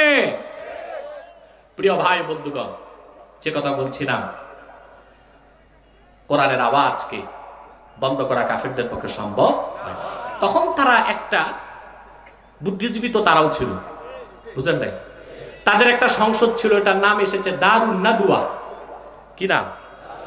সব বলে দিচ্ছি আমি, এসব আমার বানানো কথা না, আলেমরা জানেন। মক্কার কোরাইশ যে কাফের ছিল, তাদের একটা সংসদ ছিল, নাম কি? দারুন নাদুয়া। ওইটার স্পিকার থাকতো আবু জেহেল নিজে, বুঝলেন? ওখানে সে আইন পাশ করতো। কি পাশ করতো? তারপর ওখানে সে কিভাবে রাষ্ট্র চালাবে, ইসলামকে ঠেকাবে, এগুলো সব চিন্তা করতো। তারা বসে সিদ্ধান্ত নিল, এখন থেকে অপপ্রচার চালাও। কোরআন মুহাম্মদ সাল্লাল্লাহু আলাইহি ওয়াসাল্লামের বানানো কথা। কোরআন রোম দেশের কেউ রাসূলুল্লাহকে শিখায়, কোরআন জিন এসে শিখায়, কোরআন গণকের কথা, কোরআন আসাতিরুল আউয়ালিন, পূর্ববর্তীদের ঘটনা। নাউজুবিল্লাহ বলেন। কাফেরদের চ্যালেঞ্জের জবাবে আল্লাহ পাক কোরআনে প্রকাশ্য চ্যালেঞ্জ দিলেন, قُلْ إِنِ اجْتَمَعَتِ الْإِنسُ وَالْجِنُّ عَلَىٰ أَن يَأْتُوا بِمِثْلِ هَٰذَا الْقُرْآنِ لَا يَأْتُونَ بِمِثْلِهِ وَلَوْ كَانَ بَعْضُهُمْ لِبَعْضٍ ظَهِيرًا। আল্লাহ পাক চ্যালেঞ্জ করলেন মুহাম্মদ সাল্লাল্লাহু আলাইহি ওয়াসাল্লাম, যারা আমার কোরআনকে সন্দেহ করে, কোরআনের ব্যাপারে সংশয় পোষণ করে, আপনি ঘোষণা করুন তামাম পৃথিবীর সব মানুষ আর সব জিন যদি ঐক্যবদ্ধ হয়, আমার কোরআনের মতো একটি কিতাব আনতে যদি চায়, কিয়ামত পর্যন্ত জিন আর মানুষ পারস্পরিক সহযোগিতার ভিত্তিতে কোরআন কারীমের মতো একটি কিতাব আনতে পারবে না। চ্যালেঞ্জের মোকাবেলা তারা করতে পেরেছিল নাটাও জোরে বলবা না? এখনো কেউ পেরেছে? কিয়ামত তক পারবে? কিছুদিন পর আসলো দ্বিতীয় চ্যালেঞ্জ। আল্লাহ পাক দ্বিতীয় চ্যালেঞ্জ করলেন কোরআন কারীম সূরা হুদে, আম ইয়াকুলুনা ইফতারাহু কুল ফাতু বিআশরি সুওয়ারিম মিথলিহি মুফতারায়াতিন ওয়াদউ মান ইসতাতা'তুম মিন দুনিল্লাহি ইন কুনতুম সাদিকিন। আল্লাহ পাক দ্বিতীয় চ্যালেঞ্জ করলেন মুহাম্মদ সাল্লাল্লাহু আলাইহি সাল্লাম, ওরা বলে কোরআন আপনি রচনা করেছেন, আপনি চ্যালেঞ্জ করে বলুন তাদেরকে কোরআনের মতো একটি পূর্ণাঙ্গ কিতাব প্রয়োজন নাই, কোরআনের 10টি সূরার মতো সূরা এনে দেখাও তো দেখি। চ্যালেঞ্জের মোকাবেলা তারা করতে পেরেছে? এখন পর্যন্ত পেরেছে? কিয়ামত পর্যন্ত পারবে? এবার আসলো তৃতীয় চ্যালেঞ্জ, ইন কুনতুম ফি রাইবিম মিম্মা নাযালনা আলা আবদিনা ফাআতু বিসূরাতিন মিন মিথলিহি ওয়াদউ শুহাদাআকুম মিন দুনিল্লাহি ইন কুনতুম সাদিকিন। তোমরা যারা আমার রাসূল মুহাম্মদ সাল্লাল্লাহু আলাইহি সাল্লামের উপর অবতীর্ণ কোরআনে সন্দেহ পোষণ করো, কোরআনের মতো একটি কিতাব প্রয়োজন নাই, 10টি সূরার মতো সূরা আনার দরকার নাই, আমার কোরআনের একটি সূরার মতো সূরা তৈরি করে এনে দেখাও তো দেখি। তারা পেরেছে? এখন পর্যন্ত পেরেছে? কিয়ামত পর্যন্ত পারবে? শেষ চ্যালেঞ্জ কি? একটি সূরা। কয়টি সূরা? এবার আসেন এই চ্যালেঞ্জের ওজন কতটুকু বুঝেন। আল্লাহর হাবিব যখন দ্বীন ইসলামের দাওয়াত দিলেন, কোরআন যখন তাদেরকে চ্যালেঞ্জ করলো একটি সূরার মতো সূরা দেখাও, 13টি বছর মক্কায় তারা এই চ্যালেঞ্জের মোকাবেলা করতে পারে নাই। পেরেছে কিনা বলেন? রাসূলুল্লাহ হিজরত করে মদিনাতুল মুনাওয়ারাতে গেলেন। কুরাইশদের সঙ্গে দুইটি যুদ্ধ হয় নাই, সেকালে কাফের মুশরিকদের সঙ্গে আমার নূর নবীর নির্দেশে যুদ্ধ হয়েছে 80টার বেশি। সেই যুদ্ধগুলোতে কাফেররা প্রাণ দিয়েছে। বদর যুদ্ধে তো আবু জাহেল সহ 70টি কাফের নিহত হয়েছে। কিন্তু তারা যদি কোরআনের একটি সূরার মতো সূরা তৈরি করে দেখাই দিতে পারত, এত যুদ্ধের দরকার হতো না, নেতৃত্ব হারাবার সম্ভাবনা থাকতো না, আর ইসলাম প্রতিষ্ঠিত হবার সুযোগও হতো না। ঠিক কিনা বলে? 13টি বছর তারা রাসূলুল্লাহ সাল্লাল্লাহু আলাইহি ওয়াসাল্লামের বিরোধিতা করেছে মক্কায়, কোরআনের একটি সূরা কাউসারের মতো ছোট সূরাও বানাতে পারে নাই। 10 বছর মদিনাতুল মুনাওয়ারাতে 80টির মতো যুদ্ধ হয়েছে, তারা জীবন দিয়েছে, রক্ত দিয়েছে, ক্ষমতা শূন্য হয়েছে, তাদের নেতৃত্ব, তাদের সমস্ত কিছু ধুলায় মিশে গেছে। তারপরও ইসলামকে চ্যালেঞ্জ করতে যে কোরআনের একটি সূরার মতো সূরা তারা বানাতে পারে না। ইসলাম বিজয়ী হয়েছে। বলেন সুবহান। দালিকাল কিতাব, জোরে বলেন দালিকাল কিতাব লা রাইবা ফি। অতএব কোরআন হলো মহাসত্যের মানদণ্ড। ঠিক কিনা বলেন? এবার আসেন আমি একটু কম্পারিজন করব নাস্তিক সংশয়বাদীদেরকে বুঝাবার জন্য। তারাও তো মানুষ, আমি চাই তারাও হেদায়েত হোক। ঠিক কিনা? মানদণ্ড বিজ্ঞান হবে না কোরআন হবে, এটা প্রশ্ন। এটা তো আমাদের বিশ্বাস, এবং এই বিশ্বাসটা চূড়ান্ত সত্য বিশ্বাস। তাদের বুঝাবার জন্য বলছি, সত্যের মানদণ্ড কি বিজ্ঞান হবে না কোরআন হবে? জোরে বলেন। কেন? বিজ্ঞান হলো সসীম, লিমিটেড, কোরআন হলো অসীম, আনলিমিটেড। সসীম দিয়া অসীমকে মাপা যায় না, অসীম দিয়া সসীমকে মাপা যায়। ঠিক কিনা বলেন? বিজ্ঞান কেন সসীম, লিমিটেড কেন? প্রশ্ন আসে না? আসে। বিজ্ঞানী যত বড় হোক, তার সমস্ত জ্ঞান অর্জনের মাধ্যম তো মোটে 5টা। ওই 5টা আপনারও আছে। কয়টা? আমার সাথে গণনা করেন। চক্ষু, কর্ণ, জিহ্বা, নাসিকা, নাক, আর ত্বক, চামড়া। 5টার বাইরে 6ষ্ঠ ইন্দ্রিয় আছে কারো? কথা বলে না। আছে? নাই। ইন্দ্রিয় কয়টা? বিজ্ঞানী, দার্শনিক, ফিলোসফার, সায়েন্টিস্ট, যে ধরনের সায়েন্টিস্ট হোক, কি জুলজিস্ট, কি বোটানিস্ট, কি থিওলজিস্ট, কি কেমিস্ট, সব বিজ্ঞানী, দার্শনিক, যত বড় বিজ্ঞানী হোক, তার জ্ঞান অর্জনের মাধ্যম কিন্তু মোটে 5টা। এই 5টা থেকেই তাকে জ্ঞান অর্জন করতে হয়। ঠিক কিনা? এখন আপনি বলুন তো ভাই, এই 5টা যে মাধ্যম জ্ঞান অর্জনের, এর ক্ষমতা অসীম না সসীম? সসীম। সীমিত। সীমিত না? মেডিকেল সায়েন্স বলে একটি মানুষ খালি চোখে মাত্র দেখতে পায় 21 মাইল। কত মাইল? বেশি না কম? শুধু কম না, অনেক কম। বিপরীত দিক থেকে আলোর রিফ্লেক্স যদি না থাকে, মাত্র দেখে কত? 21 মাইল। কথা বলো না ভাই। এটা বেশি না কম? কম না, খুবই কম।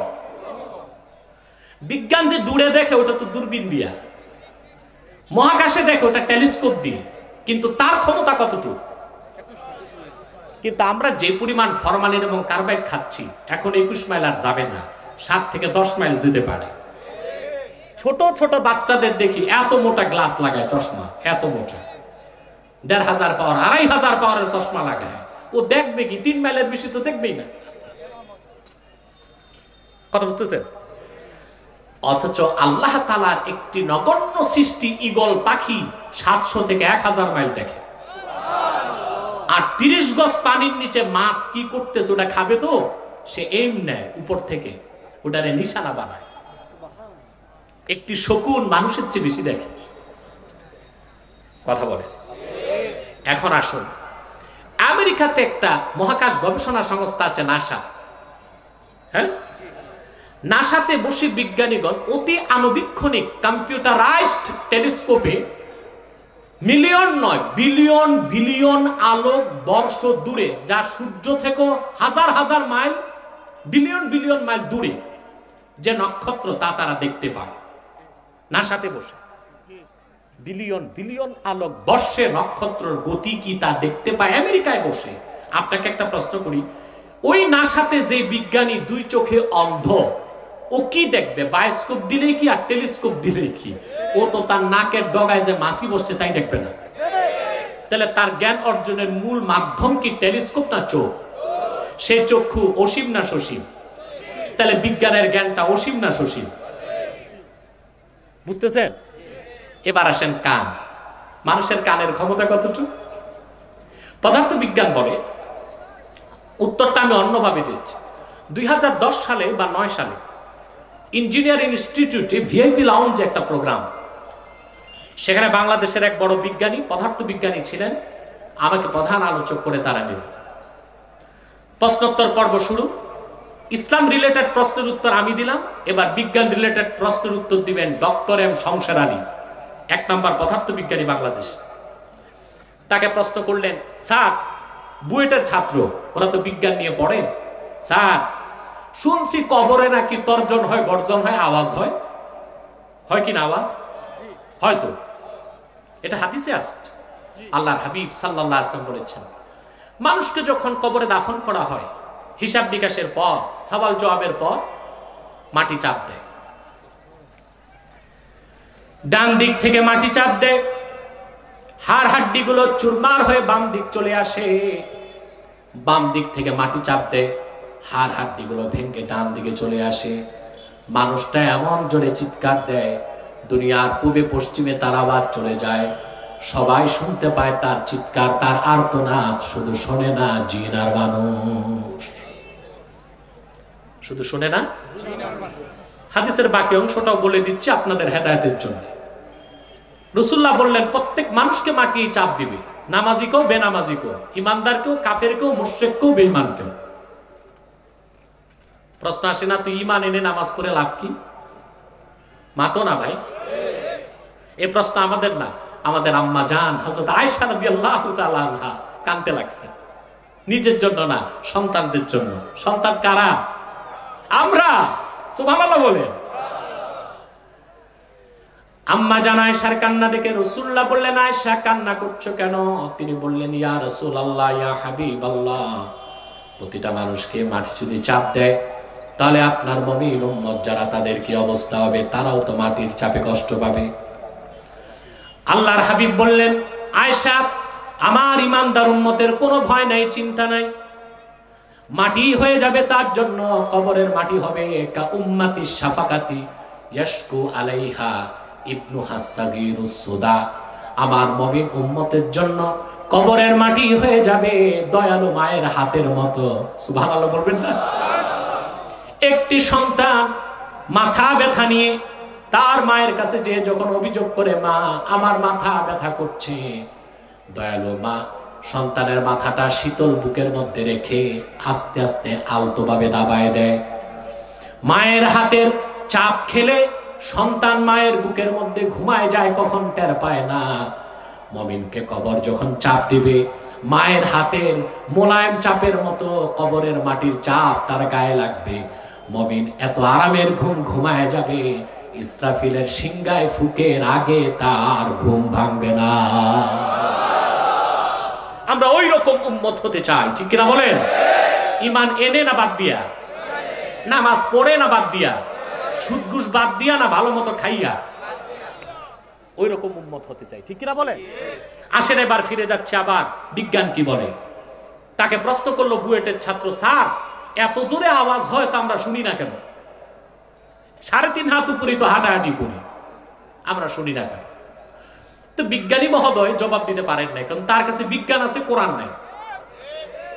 জবাব আমার কাছে শোনেন। আলহামদুলিল্লাহ, আমি জবাব দিয়ে যাচ্ছি। আমি বলেছি পদার্থ বিজ্ঞান বলে শব্দ কেন আমরা শুনি? কোন বস্তু যখন আঘাতপ্রাপ্ত হয়, আওয়াজ পেয়েছেন? আমার আঘাতে এই শব্দ বাতাসে কম্পন সৃষ্টি করেছে, বস্তুটা কম্পন ভাসতে ভাসতে ঢেউয়ের মাধ্যমে আমাদের কানে ঢুকেছে। বিজ্ঞান বলে কোন বস্তুর কম্পাঙ্ক সেকেন্ডে যদি 20,000-এর বেশি হয়, ওই তীব্র আওয়াজ মানুষ শুনবে না। আর কোন শব্দের কম্পাঙ্ক যদি সেকেন্ডে 20-এর কম হয়, সেটাও মানুষ শুনবে না। 20 থেকে 20,000-এর মাঝখানে মানুষ শুনবে। সেজন্যই কানের গোড়ায় পিঁপড়া হাঁটাহাঁটি করে তার পায়ের ক্ষীণ শব্দের আওয়াজ আমরা শুনি না, কারণ তার কম্পাঙ্ক সেকেন্ডে 20-এর কম। অপরদিকে কবরে যে ফেরেশতা পিটাইলে গর্জন হয়, আর্তনাদ হয়, সে আওয়াজ তো সেকেন্ডে 20 লক্ষেরও বেশি, তা মানুষ শুনবে না। সেটাই তো সায়েন্টিফিক কথা, ঠিক কিনা? সংশয়বাদীরা, নাস্তিকরা 2 পাতা বিজ্ঞান পড়লে নাস্তিক হয়, আর পুরা বিজ্ঞান পড়লে আল্লাহর গোলাম হয়ে যায় মানুষ, ঠিক কিনা বলে? আবার বলছি, 2 পাতা বিজ্ঞান পড়লে কি হয়, আর পুরা বিজ্ঞান পড়লে কি হয়? Charles Einstein, Albert Einstein, modern সায়েন্সের জনক যাকে বলা হয়, মৃত্যুর পরে তার বাড়িতে তার বুক সেলফে সবকিছুর উপর পাওয়া গিয়েছে কোরআন কারীম। আল্লাহর কোরআন সে নিয়মিত অধ্যয়ন করত, নিয়মিত পড়ত। নেপোলিয়ন বোনাপার্ট, মৃত্যুর পরে তার বাড়িতে কোরআন কারীম পাওয়া গিয়েছে। হোমিওপ্যাথির জনক হেনিম্যান, তার বাড়িতে কোরআন কারীম পাওয়া গিয়েছে, তসবিহ পাওয়া গেছে, জায়নামাজ পাওয়া গেছে। তারা ইসলামকে প্রকাশ করতে পারে না, গোপনে তারা মুমিন হয়ে নিভৃতে নির্জনে আল্লাহর গোলামি করে জিন্দেগি পার করেছে। আর আমার দেশে সলিমউদ্দিনের নাতি কলিমউদ্দিনের ছেলে ঢাকা বিশ্ববিদ্যালয়ের বারান্দা ঘুরে পরকাল বিশ্বাস করে না, কোরআনকে বিশ্বাস করে না। নাস্তিকদের জীবাণু তার ভিতর ঢুকে যায়, বলে নাউজুবিল্লাহ। সময় তো অনেক হয়ে গেল, 1 ঘন্টা হয়েছে, 4টা বেজে গেছে, প্রায় 4টা। আপনার একটা লোক উঠবেন না, আমি 15-20 মিনিটে মুনাজাত করবো, তারপর যে নামাজ পড়বেন। পারবেন তো ইনশাআল্লাহ? কথা বলে না। তাহলে বিজ্ঞান দিয়ে কোরআন যাচাই করবেন না কোরআন দিয়ে বিজ্ঞান? কথা বলে না। সেজন্য ভাইরা, বিজ্ঞান থেকে কোনো সমস্যা নাই, এটাও ইবাদত ওটাও ইবাদত। আজানের সময় দুনিয়ার কাজ করা যায় না, রাজনৈতিক আলাপ করা যায় না, কোরআন আলোচনা করা যায়। কথা বুঝতেছেন আমার ভাইরা? যে কথা বলছিলাম, বিজ্ঞান দিয়ে কোরআন যাচাই করা যাবে না। কোরআন তো অসীম, বিজ্ঞান সসীম, ঠিক কিনা বলেন? কোরআন দিয়ে বিজ্ঞান যাচাই করতে হবে। আমি একটা দৃষ্টান্ত দিচ্ছি, কয়েকটা দৃষ্টান্ত। বিজ্ঞান আগে না কোরআন আগে? যারা বলতে হবে কোরআন অসীম, বিজ্ঞান সসীম। তাহলে মহাসত্যের মানদণ্ড বিজ্ঞান না কোরআন?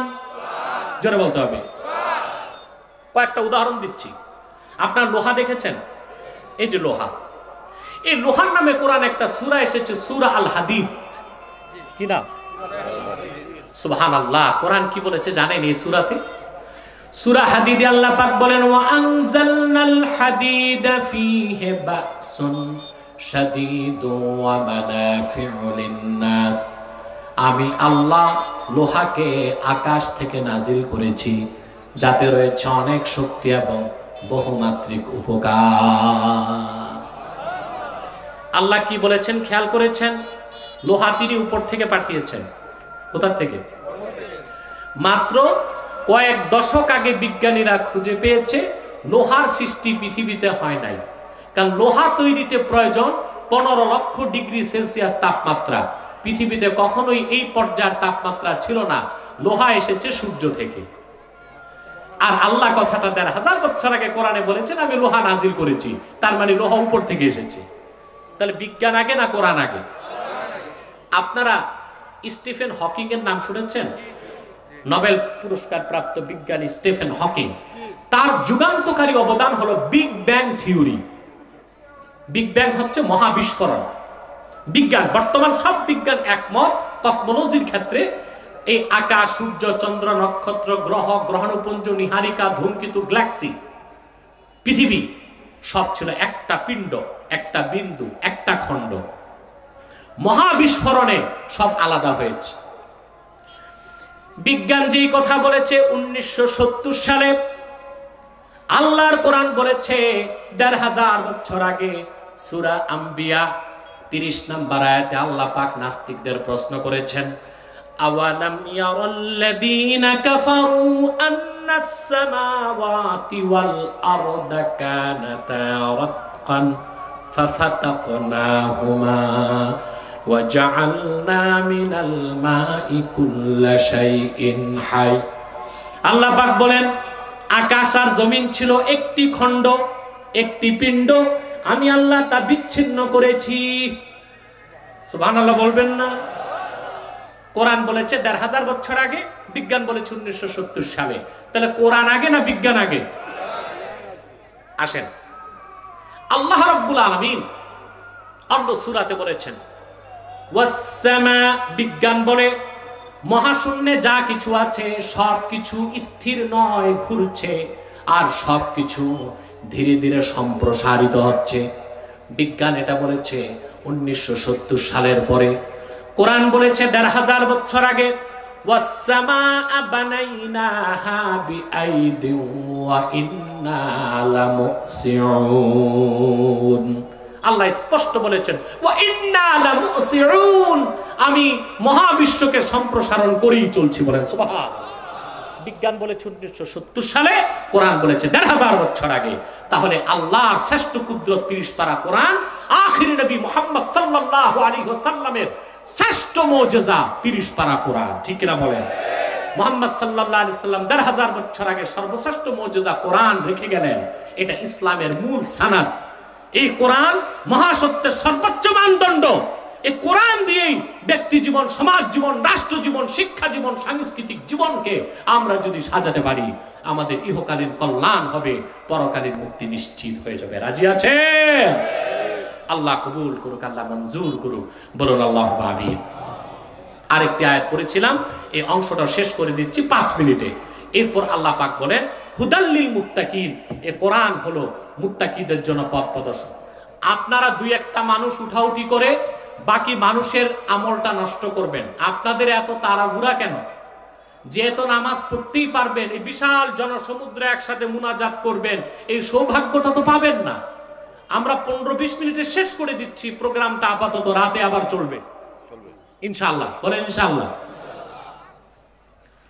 এরপর আল্লাহ বলেছেন হুদাল্লিল মুত্তাকিন, কোরআন হচ্ছে মুত্তাকিদের জন্য পথ প্রদর্শক।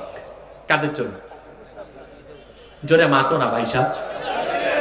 মুত্তাকিকে যার লম্বা দাড়ি, লম্বা জুব্বা, লম্বা পাগড়ি, 1000 দানার তসবিহ, এর নাম মুত্তাকি না? না, আমি ব্যাখ্যা দিচ্ছি, 1 মিনিট হলো ব্যাখ্যা দিব মুত্তাকিকে। এখন কথা হলো, আল্লাহ বলেছেন হুদাল্লিল মুত্তাকিন, কোরআন মুত্তাকিদের জন্য পথ প্রদর্শক। তাহলে প্রশ্ন আসে, বাকি যারা মুসলমান তাদের জন্য কি পথ প্রদর্শক নয়? প্রশ্ন আসে না? আল্লাহ জবাব দিয়েছেন আরেক জায়গায়, ওয়ানাজ্জালনা আলাইকাল কিতাবা তিবয়ানাল লিকুল্লি শাইইন ওয়া হুদাও ওয়া রাহমাতাও ওয়া বুশরা লিল মুসলিমিন। এই কোরআন সকল মুসলমানের জন্য পথ প্রদর্শক। প্রশ্ন আসে, তাহলে বাকি যারা মানুষ, অন্য ধর্মের মানুষ, তাদের জন্য কি পথ প্রদর্শক নয়? আল্লাহ জবাব দিয়েছেন শাহরু রমাদানাল্লাযী উনজিলা ফীহিল কুরআন হুদাল লিন-নাসি ওয়া বায়্যিনাতিন মিনাল হুদা ওয়াল ফুরকান। হুদাল লিন-নাস, এই কোরআন পৃথিবীর সকল যুগের, দেশের, বর্ণের, বংশের মানুষের জন্য হেদায়েতকারী। বলেন সুবহান। এখন একটা বুদ্ধিজীবী মহল থেকে একটা প্রশ্ন আসে আমাদের কাছে, উত্তরটা আমি বহু লেকচারে দিয়েছি, বহু লাইভ শোতে দিয়েছি, বহু লেকচারে দিয়েছি, আপনাদেরকে শোনায় দিচ্ছি। কারণ আমাদের তো আত্মপক্ষ সমর্থন করতে হবে নাকি? কথা বলে না। একটা চোর বাংলাদেশে আত্মপক্ষ সমর্থন করার সুযোগ পায়, একটা ডাকাত পায়, একটা খুনি পায়। আল্লাহর আকাশের নিচে সর্বশ্রেষ্ঠ সন্তান উলামায়ে কেরাম, সবার আগে আত্মপক্ষ সমর্থনের সুযোগ দিতে হবে, বাক স্বাধীনতা দিতে হবে, সম্মান দিতে হবে, উলামায়ে কেরামকে অধিকার দিতে হবে, ঠিক কিনা? আত্মপক্ষ সমর্থন করছি। আমাদেরকে বলা হয় আমরা সাম্প্রদায়িক। আমরা কি? এক বুদ্ধিজীবী আমাকে বলছে আপনি মৌলবাদী। আমি বলেছি আমি অবশ্যই মৌলবাদী, তবে জঙ্গিবাদী আর উগ্রবাদী না। আমরা জিহাদকে বিশ্বাস করি, সশস্ত্র জিহাদকে কোরআন সুন্নাহ মোতাবেক। তবে আমরা আইএস এর সাথে সম্পর্ক নাই। জেএমবি সেটাকে আমরা মনে করি ডেসপারেট দল, ঠিক কিনা? আমরা মৌলবাদী, কিন্তু আমরা উগ্রবাদী নই। বলে আমরা সাম্প্রদায়িক না। বড় আশ্চর্যের বিষয়, উদরপিণ্ডি বুদর গাড়ে দেয় ওরা, চোরের মার বড় গলা। মুসলমান একমাত্র অসাম্প্রদায়িক, সে সাম্প্রদায়িক হতে পারে না। বাকি সকল ধর্মের লোক সাম্প্রদায়িক। কেন? প্রশ্ন আসে না? আসে। যেই ধর্মের লোক তার সম্প্রদায়ের গণ্ডির মধ্যে আবদ্ধ থাকবে সেই তো সাম্প্রদায়িক। মুসলমান সাম্প্রদায়িক হতে পারে না, কারণ এই সৃষ্টি জগতের যিনি স্রষ্টা আল্লাহ, তিনি একটি সম্প্রদায়ের নয়, তিনি সব সম্প্রদায়ের মালিক, ঠিক কিনা বলেন? আল্লাহ কি আমাদের রব না সবার রব? কুল আউযু বিরাব্বিন নাস, তিনি রাব্বিন নাস, গোটা মানব জাতির রব। ইসলাম এসেছে যার মাধ্যমে, নবী কুল সম্রাট আখির নবী মুহাম্মদ সাল্লাল্লাহু আলাইহি সাল্লাম, তিনি কি শুধু আমাদের জন্য এসেছেন না সব জাতির হেদায়েতের জন্য? আল্লাহ পাক বলেন ইন্নামা আনতা মুনদির ওয়া লিকুল্লি কওমিন হাদ। মুহাম্মদ সাল্লাল্লাহু আলাইহি সাল্লাম, আপনি সুস্পষ্ট সতর্ককারী, আর পৃথিবীর সকল জাতির, ধর্মের, বংশের, বর্ণের মানুষের জন্য হেদায়েত আনয়নকারী। তাহলে রাসূলুল্লাহ, আল্লাহ নিজ সকল সাম্প্রদায়িকতার ঊর্ধ্বে, রাসূলুল্লাহ সকল সাম্প্রদায়িকতার ঊর্ধ্বে। সুবহানাল্লাহ বলবেন। 3 নাম্বার হলো কোরআন। এটা শুধু মুসলমানের জন্য? কথা বলেন। আল্লাহ বলেছেন হুদাল্লিন নাস, পৃথিবীর সকল জাতির জন্য হেদায়েতকারী। কোরআনও সাম্প্রদায়িকতার ঊর্ধ্বে। 4 নাম্বার আমরা মুসলমান। আমাদেরকে আল্লাহ কি বলেছেন?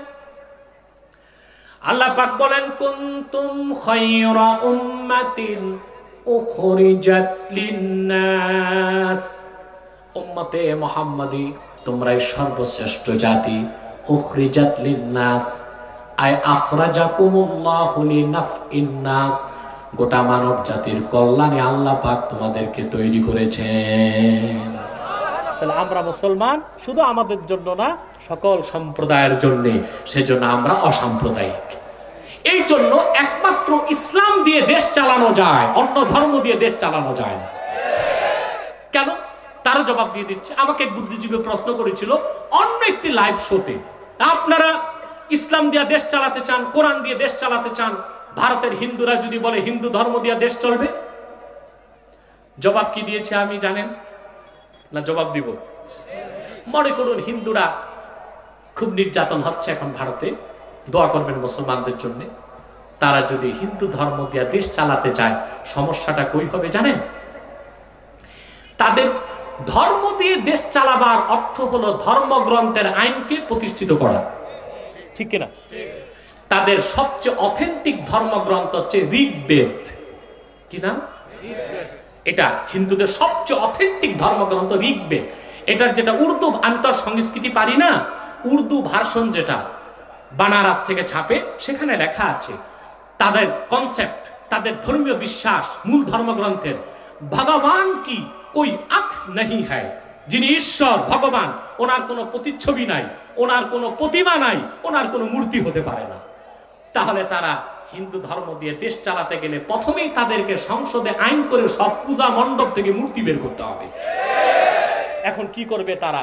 ধর্ম দিয়ে দেশ চালাবে না ধর্মের জাত রক্ষা করবে? পারবে? সম্ভব এটা?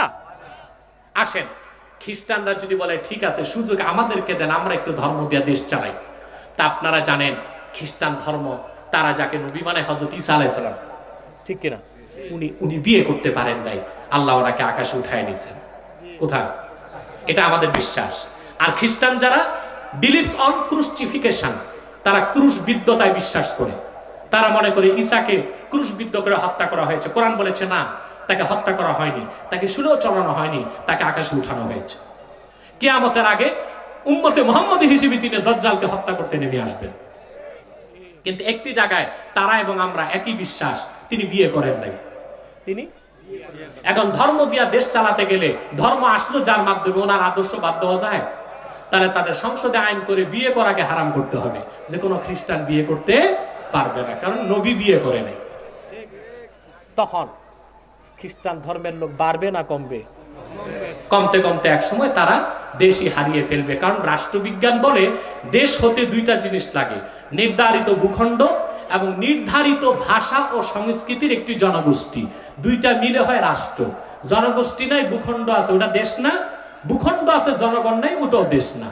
তাই খ্রিস্টানরা ধর্ম দিয়া দেশ চালাতে গেলে দেশই থাকবে না। বৌদ্ধরা যদি বলে আমরা একটু ঠান্ডা আছে, আমাদেরকে দেন একটু দেশ চালাই আমাকে বৌদ্ধ ধর্ম দিয়া, তা আমরা বলবো ঠিক আছে চালান। একদিনও চালাতে পারবে না, কারণ বৌদ্ধ ধর্মের মূল নীতি জীব হত্যা মহাপাপ। সংসদে আইন করতে হবে যত চোর ডাকাত খুন খারাপি আছে তাদের হত্যা করা যাবে না, ফাঁসিও দেওয়া যাবে না, যে যেমনি আছে চলতে থাকে। জীব হত্যা একমাত্র রাষ্ট্র চালাবার মহাদর্শ উপহার দিয়েছে আল কোরআন। আর কোন ধর্মে কোনো উদাহরণ নাই, কোনো সম্ভাবনা নাই। সেজন্য বলি আমরা একটি সম্প্রদায় আমাদের জন্য নয়, আমরা অসাম্প্রদায়িক, আমরা সকল সম্প্রদায়ের জন্য। গোটা বিশ্বের সকল সম্প্রদায়ের কল্যাণ নির্ভর করে মুসলমানের নেতৃত্বের হাতে, ঠিক কিনা বলেন? পরিশেষে যেই কথা বলে শেষ করে যাচ্ছি, তাহলে আল্লাহ পাক হুদাল্লিল মুত্তাকিন কেন বললেন? এটা তো হুদাল্লিন নাস, হুদাল্লিল মুসলিমিন, হুদাল্লিল মুমিনিন, হুদাল্লিল মুত্তাকিন কেন বললেন? তার জবাব কাজী বাইজাবি দিয়েছেন। পৃথিবীর সব মানুষ কোরআন থেকে যতটুকু হেদায়েত পাবে তার চেয়ে বেশি পাবে মুমিন মুসলমানগণ, আর সবচেয়ে বেশি কোরআনের উপকার লাভ করবে যারা আল্লাহকে ভয় পায়, মুত্তাকি দ্বারাই। আমরা আল্লাহকে ভয় করব, রাজি আছেন? শুধু দাড়ি টুপি দিয়ে মুত্তাকি হওয়া যায় না, আল্লাহকে ভয় করলেই মুত্তাকি হওয়া যায়। অন্তরে আল্লাহর ভয় রাখবেন, প্রত্যেকটা কাজ করার আগে এটা বিশ্বাস রাখবেন মহান আল্লাহ তাআলা আমাকে আপনাকে দেখতেছেন। এই বিশ্বাস যার অন্তরে জাগ্রত থাকবে এটার নাম তাকওয়া। এই তাকওয়া যার আছে সে চুরি করবে না, ডাকাতি করবে না, নেশা করবে না, খুন খারাপি করবে না, খাদ্যে ভেজাল মিশাবে না, আরেকজনের খেত ধাক্কা ধাক্কি করবে না, অন্যায় ভাবে কাউকে মারবে না, মিথ্যা মামলা দিবে না, দুধে পানি মিশাবে না, জানাবে বিচার করবে না, গণধর্ষণ করে মা মহিলাদেরকে হত্যা করে নারী নির্যাতনের তাণ্ডব বাংলাদেশে করবে না, ঠিক কিনা? বাংলাদেশের সবচেয়ে বড় সমস্যা এখন নেশা আর ধর্ষণ, ঠিক কিনা? এই ক্ষেত্রে সরকার জিরো টলারেন্স, নেশা বন্ধে এবং নারী নির্যাতন বন্ধে, কিন্তু সাকসেস হচ্ছে না কেন? তার দুটো কারণ। এক, ত্রুটিপূর্ণ শিক্ষা ব্যবস্থা, ত্রুটিপূর্ণ আইন। ইংরেজদের 190 বছরের পুরনো আইন দিয়া ধর্ষণ মুক্ত বাংলাদেশ করা সম্ভব হবে না। আর ইংরেজদের রেখে যাওয়া শিক্ষা কারিকুলামে শিক্ষা দিয়ে যুবকদেরকে সংশোধন করা যাবে না। যদি ধর্ষণ মুক্ত বাংলাদেশ চাও, যদি সন্ত্রাস মুক্ত বাংলাদেশ চাও, যদি স্বাধীনতার স্থপতি বঙ্গবন্ধু সোনার বাংলাদেশ চাও, ইংরেজ আইন বাদ দিতে হবে, ইংরেজি শিক্ষা বাদ দিতে হবে, প্রাইমারি থেকে বিশ্ববিদ্যালয় পর্যন্ত কোরআনের শিক্ষাকে বাধ্যতামূলক করতে হবে।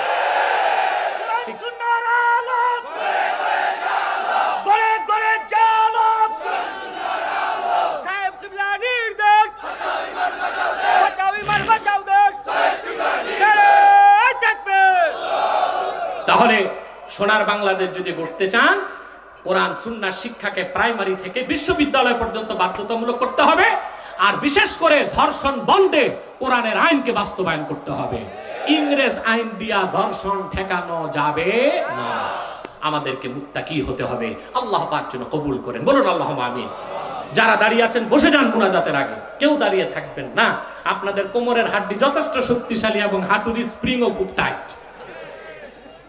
রাখো প্রিয়, এই কেউ উঠানামা করে না, বসেন পীর সাহেবরা। বিদেশে যারা আছে সব দোয়া করবো আমি, সব লিখা আছে, সবাইকে আমি বলবো। প্রিয় ভাই বন্ধুগণ, আমরা আলহামদুলিল্লাহ আজকের মাহফিলটা প্রথম পর্ব সফল হয়ে গেছে। দিনেরটা, রাতেরটা সফল করবেন, দোয়া করে যাই আল্লাহ যেন সফল করেন। সাদাকাল্লাহুল আযীম ওয়া সাদাকা রাসূলুহু নবিয়ুল কারীম ওয়া নাহনু আলা যালিকা মিনাশ শাহিদিন ওয়াশ শাকিরিন আলহামদুলিল্লাহি রাব্বিল আলামিন। বিদায় বেলা আমি আপনাদেরকে একটু অনুরোধ করে যাচ্ছি, আপনার এখানে সকল দলের লোক আছেন, ঠিক কিনা? এ মাঠে কোনো দলাদলি আছে, মারামারি আছে? কেন? দলের পরিচয় আমরা আসি নাই। এখানে আমাদের একটাই পরিচয়, আমরা মুসলমান। বিশ্বনাথবাসী তোমাদেরকে দুই হাতে করজোর আমার অনুরোধ, দলীয় মতভেদ থাকতেই পারে, তা থাকবে রাজপথে, তা থাকবে সংসদে, কিন্তু ইসলামের স্বার্থে, মুসলমানের স্বার্থে আর বাংলাদেশের স্বাধীনতা সার্বভৌমত্ব রক্ষার স্বার্থে আমরা সকল দলের মুসলমান এক হয়ে যাব। এই ক্ষেত্রে কে কোন দল আমরা তা দেখব না। রাজি আছেন? বাংলাদেশে অনেক ধর্মের লোক আছে, তারা তাদের ধর্মকর্ম পালন করে, আমরা কিছু বলি না, বাধাও দেই না, তারা তাদের গণ্ডিত ধর্ম পালন করুক। কিন্তু একটি কুখ্যাত সম্প্রদায় বাংলাদেশে আছে যাদের একমাত্র কাজ মানুষকে ধোঁকা দিয়ে কনভার্ট করা, কাফের বানানো, তারা হলো কুখ্যাত কাদিয়ানি সম্প্রদায়। নিঃসন্দেহে তারা অমুসলিম এবং কাফের, তাদেরকে যারা কাফের বলবে না তারাও কাফের। তাদের ব্যাপারে আপনাদেরকে সজাগ এবং সতর্ক হতে হবে। তাদেরকে অমুসলিম ঘোষণার দাবি আদায়ের জন্য আপনাদেরকে ঐক্যবদ্ধ হইতে হবে। রাজি আছেন? নিঃসন্দেহে তারা অমুসলিম, তারা কাফের, তারা বেঈমান, তারা জিন্দিক, কারণ তারা আল্লাহর আখিরি নবী মুহাম্মদ সাল্লাল্লাহু আলাইহি সাল্লামকে আল্লাহর শেষ নবী হিসেবে বিশ্বাস করে না। চিল্লায় বলেন নাউজুবিল্লাহ। এই জন্য তারা কি? সর্বশক্তি দিয়ে বলেন তারা কি? তাদেরকে যারা কাফের বলবে না তারাও কাফের। মানুষকে ধোঁকা দিতে তারা দাড়ি রাখে, টুপি লাগায়, মুসলমানের মতো নাম রাখে, তাই বলে তাদেরকে মুসলমান বলা যাবে না। দাড়ি রাখলে কেউ যদি মুসলমান হতে পারত তো রবীন্দ্রনাথ ঠাকুরের চেয়ে বড় মুসলমান কে হইতো? টুপি লাগাইলে মুসলমান হওয়া যায় না। টুপি লাগাইলে যদি মুসলমান হওয়া যেত তো মহাত্মা গান্ধীকে কি বলবেন? নাম রাখার দ্বারাও মুসলমান হওয়া যায় না। যায়? এক খবিস বোতল ভর্তি পেশাব, উপরে লেবেল লাগিয়ে দিল শরবত, ওটা কি শরবত হবে? তদ্রুপ কাদিয়ানিরা অমুসলিম। আব্দুল আব্বাল, আব্দুল সামাদ, মুবাশশির আলী, কবির চৌধুরী, এসব নাম রাখার দ্বারা তারা মুসলমান হতে পারে না। ভাইরা আমার, বন্ধুরা আমার, আমার আল্লাহ নূর নবী আমার মুহাম্মদ সাল্লাল্লাহু আলাইহি ওয়াসাল্লামের ইসলাম ও কোরআনের হাজার হাজার হাজার বছর পরে বর্তমান ভারতের কুখ্যাত পাঞ্জাবের কুখ্যাত গুরুদাসপুরের কুখ্যাত কাদিয়ানে ইংরেজ আমলে এক শয়তান নিজকে নবী দাবি করেছে। চিল্লায় বলেন নাউজুবিল্লাহ। শয়তানটার নাম রেখেছিল তার বাপ মির্জা গোলাম আহমদ কাদিয়ানি। সাবধান সাবধান, তাকে গোলাম আহমদ বলা যাবে না, কারণ গোলাম আহমদ অর্থ হচ্ছে আহমদ এর গোলাম। কোন কাফের কোনদিনও গোলাম আহমদ এর গোলাম হতে পারে না। আর সে ছিল কুখ্যাত কাফের, সে গোলাম আহমদ এর গোলাম ছিল না, সে ছিল কুখ্যাত শয়তানের কুখ্যাত গোলাম। কাদিয়ানের কাযযাব মিথ্যা নবুয়তের দাবিদার মির্জা গোলাম শয়তান কাদিয়ানির উপর গজব এসেছে 1908 সালে। যখন গজব এসেছে, কাদিয়ানের কাযযাব মিথ্যা নবুয়তের দাবিদার মির্জা গোলাম শয়তান কাদিয়ানি 1908 সালে ধ্বংস হয়ে কুখ্যাত জাহান্নামের কুখ্যাত কুকুরে পরিণত হয়েছে, তার অনুসারীরাও ধ্বংস হয়েছে।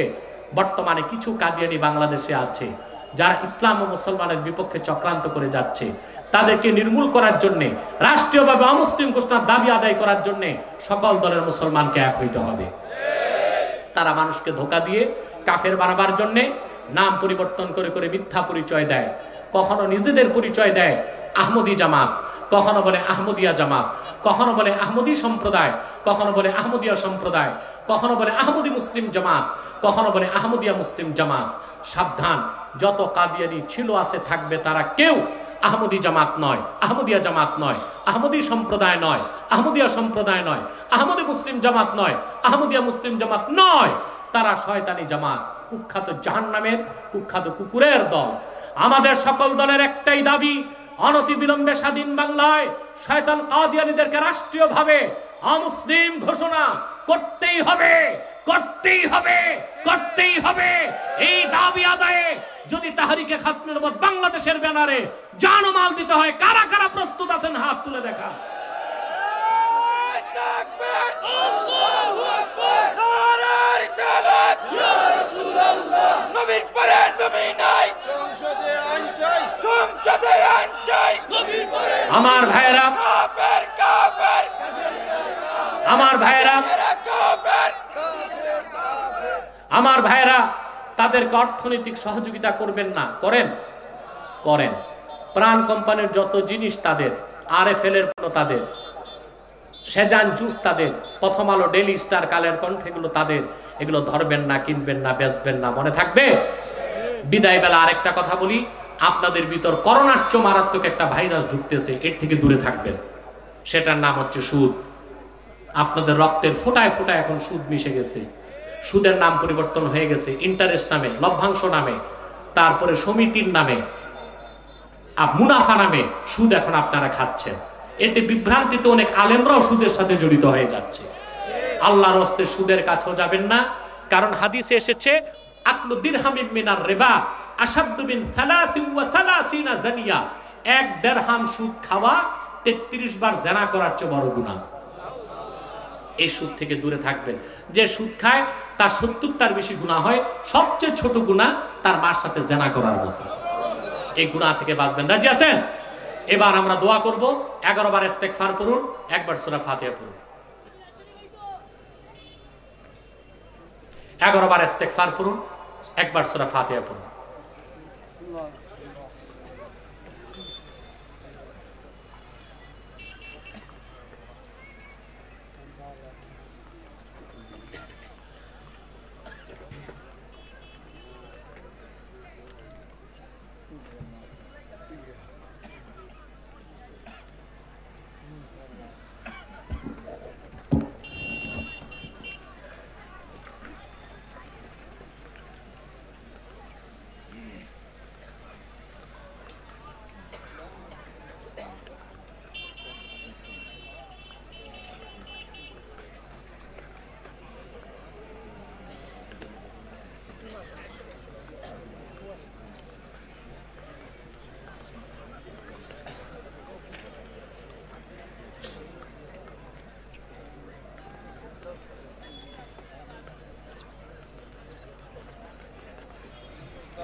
জি প্রিয় ভাই, আমরা সবার জন্য দোয়া করব। যারা যারা মাহফিলের জন্য পরিশ্রম করেছেন, খুব বেশি পরিশ্রম যারা করেছেন, সবার জন্য দোয়া করবেন। বিশেষ করে যারা এখানে অতিথি হিসেবে আছেন, আমাদের সভাপতি মুসাহিদ আলী সাহেব, তারপরে প্রধান মেহমান এসেছেন কিনা জানি না, মোকাব্বির খান এমপি সাহেব হয়তো বা আসেন নাই, পার্লামেন্ট চলতেছে। বিশেষ মেহমান আলহাজ শফিকুর রহমান চৌধুরী সাহেব, উনিও আসেন নাই, তাদের জন্য দোয়া করবেন। অন্যান্য যারা মুরব্বীগণ আছেন এখানে, তাদের সবার জন্য আমি দোয়া চাই। আর বিশেষ করে সবচেয়ে বেশি মাহফিলটার জন্য 7 দিন ভালো করে খায় নাই আমার জয়নাল আবদিন। একটু দাঁড়ান, সবাই দেখুক আপনাকে, তাকে প্রাণটা ভরে দোয়া করে দিবেন জয়নাল আবদিনের জন্য।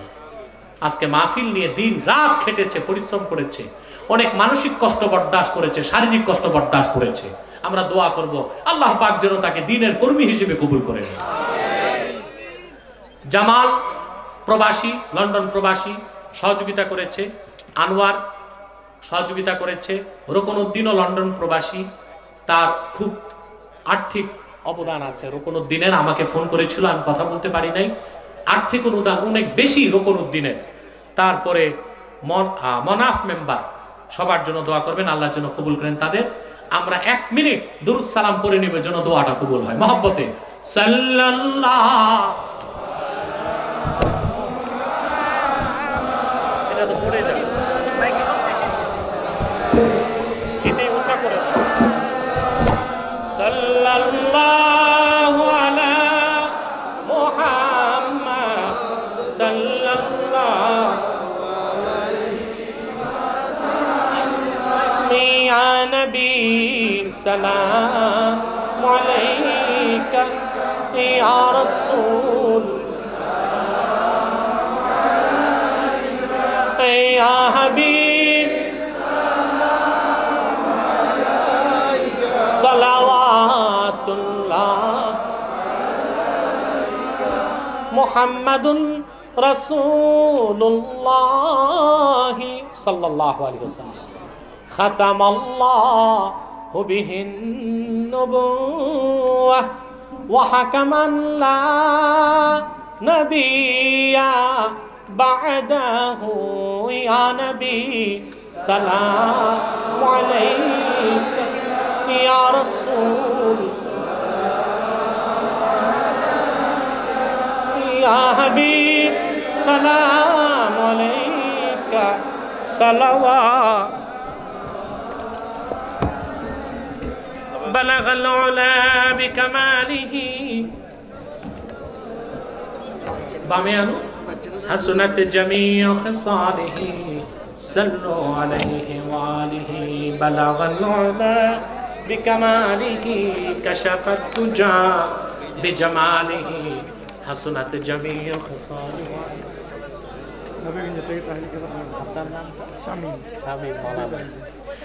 অনেক আমাদের তাহরিকে খাতমে নবুয়ত বাংলাদেশের আপনাদের বিভিন্ন থানা কমিটি এখানে উপস্থিত হয়েছে। মহানগর কমিটির আমাদের পীর সাহেব মাওলানা জালালউদ্দিন সাহেব কোথায় আসছে? আলহামদুলিল্লাহ, চান্দাই পীর সাহেব তার ভাই এসেছে। আপনাদের সিলেট মহানগর আমি যে কমিটি দিয়েছি দায়িত্ব পালন করছেন। নবীগঞ্জের কমিটির শামীম এসেছেন, মাওলানা হুমায়ুন এসেছে, আরো অনেকে এসেছে, তারা দোয়া চেয়েছে। আমার স্নেহের এনাম এসেছে, এনাম কোথায়? তাদের জন্য দোয়া করবেন। বদরুল কোথায়?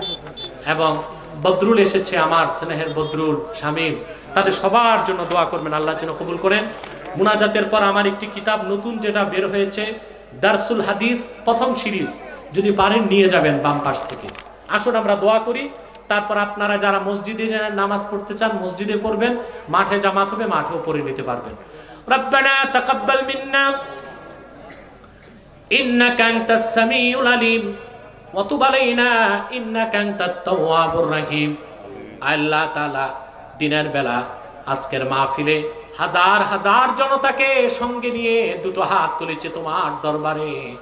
আমাদের জীবনের সব গুনাহ খাতা তুমি মাফ করে দাও রব্বুল আলামিন। হৃদয়ের গভীর থেকে দোয়া করি, আল্লাহ তোমার আখিরি নবী নূর নবী আমার মুহাম্মদ সাল্লাল্লাহু আলাইহি ওয়াসাল্লাম আজ থেকে ১৫০০ বছর আগে দুনিয়ার থেকে বিদায় নিয়েছেন। হায়াতুন নবী হিসেবে জান্নাতুল ফেরদাউস রওজা মুবারকে বিশ্রাম নিয়েছেন। জীবনে একবার তোমার আখিরি নবী নূর নবী মুহাম্মদ সাল্লাল্লাহু আলাইহি ওয়াসাল্লামের জান্নাতুল ফেরদাউস রওজা মুবারকে উপস্থিত হয়ে গো আল্লাহ তোমার হাবিবের নূরের কদমে দরুদ ও সালামের হাদিয়া দেবার আগে আল্লাহ তুমি ডাক দিও না। আল্লাহ পাক একবার বা একাধিকবার জানা সোনার মদিনায় নূরের মদিনায় যেতে পেরেছি আল্লাহ, জীবনে বারবার তোমার আখিরি নবী নূর নবী মুহাম্মদ সাল্লাল্লাহু আলাইহি ওয়াসাল্লামের নূরের শহর মদিনাতুল মুনাওয়ারা জিয়ারতের জন্য তাদের কপালটা খুলে দাও। আল্লাহ তাআলা হৃদয়ের গভীর থেকে দোয়া করি, আল্লাহ তোমার আখিরি নবী নূর নবী আমার মুহাম্মদ সাল্লাল্লাহু আলাইহি ওয়াসাল্লামের নূরের চেহারা মোবারক স্বপ্নে একবার দেখে গো আল্লাহ জান্নাত ওয়াজিব হবার আগে তুমি ডাক দিও না। একবার বা একাধিকবার যারা তোমার হাবিব মুহাম্মদ সাল্লাল্লাহু আলাইহি ওয়াসাল্লামের নূরের চেহারা মোবারক স্বপ্নে দেখা সৌভাগ্য লাভ করেছে আল্লাহ, জীবনে বারবার দেখার জন্য তাদের কপালটা তুমি সোনার কপাল বানায় দাও। আল্লাহ আমাদের অনেকের বাবা নাই, অনেকের মা নাই, অনেকের বাবা মা একজনও নাই। যত মানুষের বাবা মা দুনিয়ার থেকে বিদায় নিয়ে অন্ধকার কবরে চলে গেছে আল্লাহ, সকল মুসলমান বাবা মার কবরকে তুমি দয়া করে জান্নাতের বাগান বানায় দাও।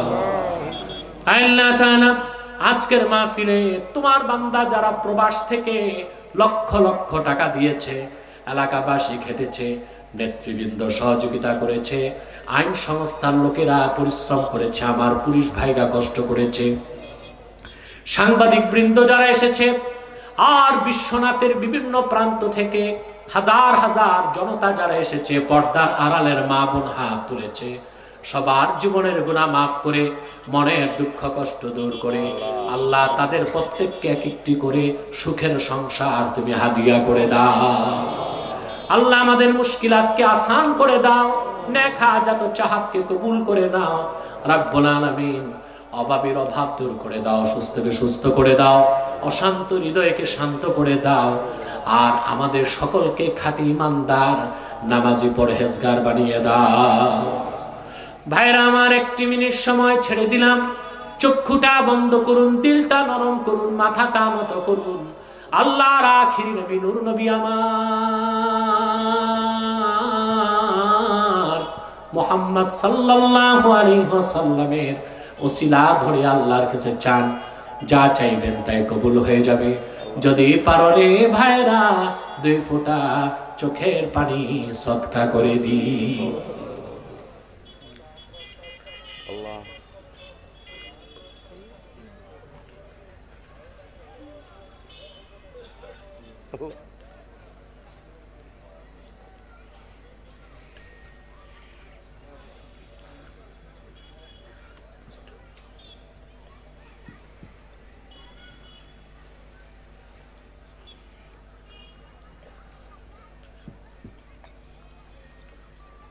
প্রত্যেকে মনের কথা আল্লাহর কাছে বলুন।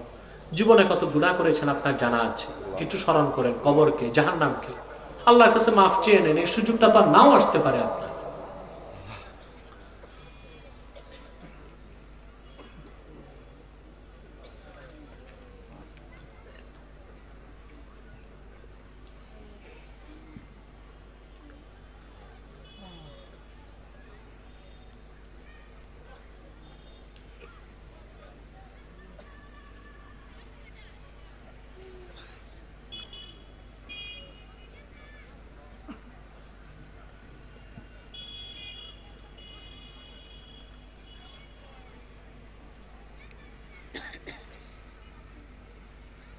আল্লাহ হুজুরের নেক হায়াত বাড়াইয়া দাও।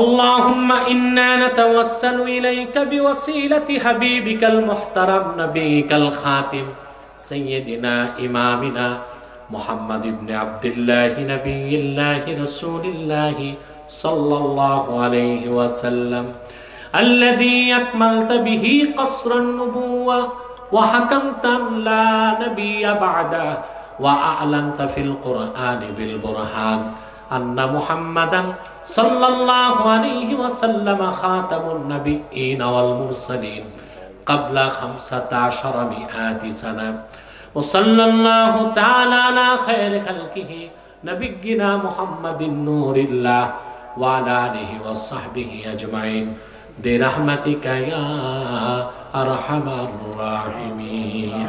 السلام عليكم ورحمة الله تعالى وبركاته.